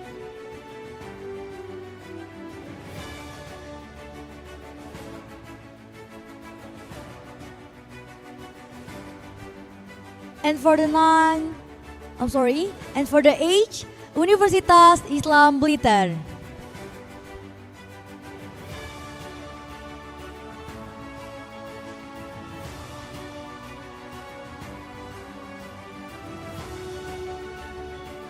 Okay, continue to the next agenda, which is socialization of the panel class mechanism. For the first participants of the room discussion are the call for paper participants listed in the list of participants that have been announced by the committee. Second, the application used for room discussion is Zoom Cloud Meetings. For the third, participants enter the Zoom room with the format room underscore paper ID underscore full name. Next, the committee will guide participants to enter the Zoom breakout room according to their respective classes. For the five, to create a comfortable atmosphere together, participants are expected to use headset, be in a conducive participant atmosphere.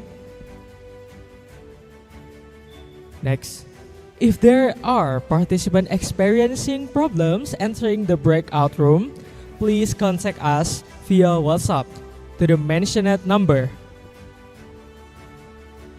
For the seven entries for participants, open 30 minutes before the event starts at 12:30 p.m. Next, call for paper participant make presentation according to the sequence number announced by the committee. For the ninth, screen sharing of presentation material is carried out by each presenter. Please send the PowerPoint file to the committee so that if there are problems, the committee can help share the screen. Next, the presentation time allocation maximum of 10 minutes. The moderator will provide a code 2 minutes before the presentation ends. The discussion session will be held after the one presenter has finished their presentation. Time to allocation for every presenter is maximum 15 minutes. Next, to anticipate difficulties in share screen presentation materials by participant, all presentation material using PowerPoint format must have been uploaded to the link that mentioned no later than Sunday, December 8, 2024 at 6 p.m. to test that the material that has been sent can be presented. Participants are requested not to activate the microphone feature when other presenters are presenting, and the microphone is only active during the presentation and discussion session if they want to respond or ask questions. Next, participants can activate the raise hand feature before asking question and wait for the moderator to tell their question, or participant can ask the question via chat column in their respective breakout rooms. At last, participants must attend and fill in attendance. The attendee will be provided in the Zoom Cloud Meetings chat the activity. And the last one, participant must attend and fill attendance. The attendance link is provided in the Zoom Cloud Meeting chat during the activity. And the next agenda is break time. I'm Rizky Almanda and my partner Hudan Maulana. Stay in ICONBIT ICONBIT 2024.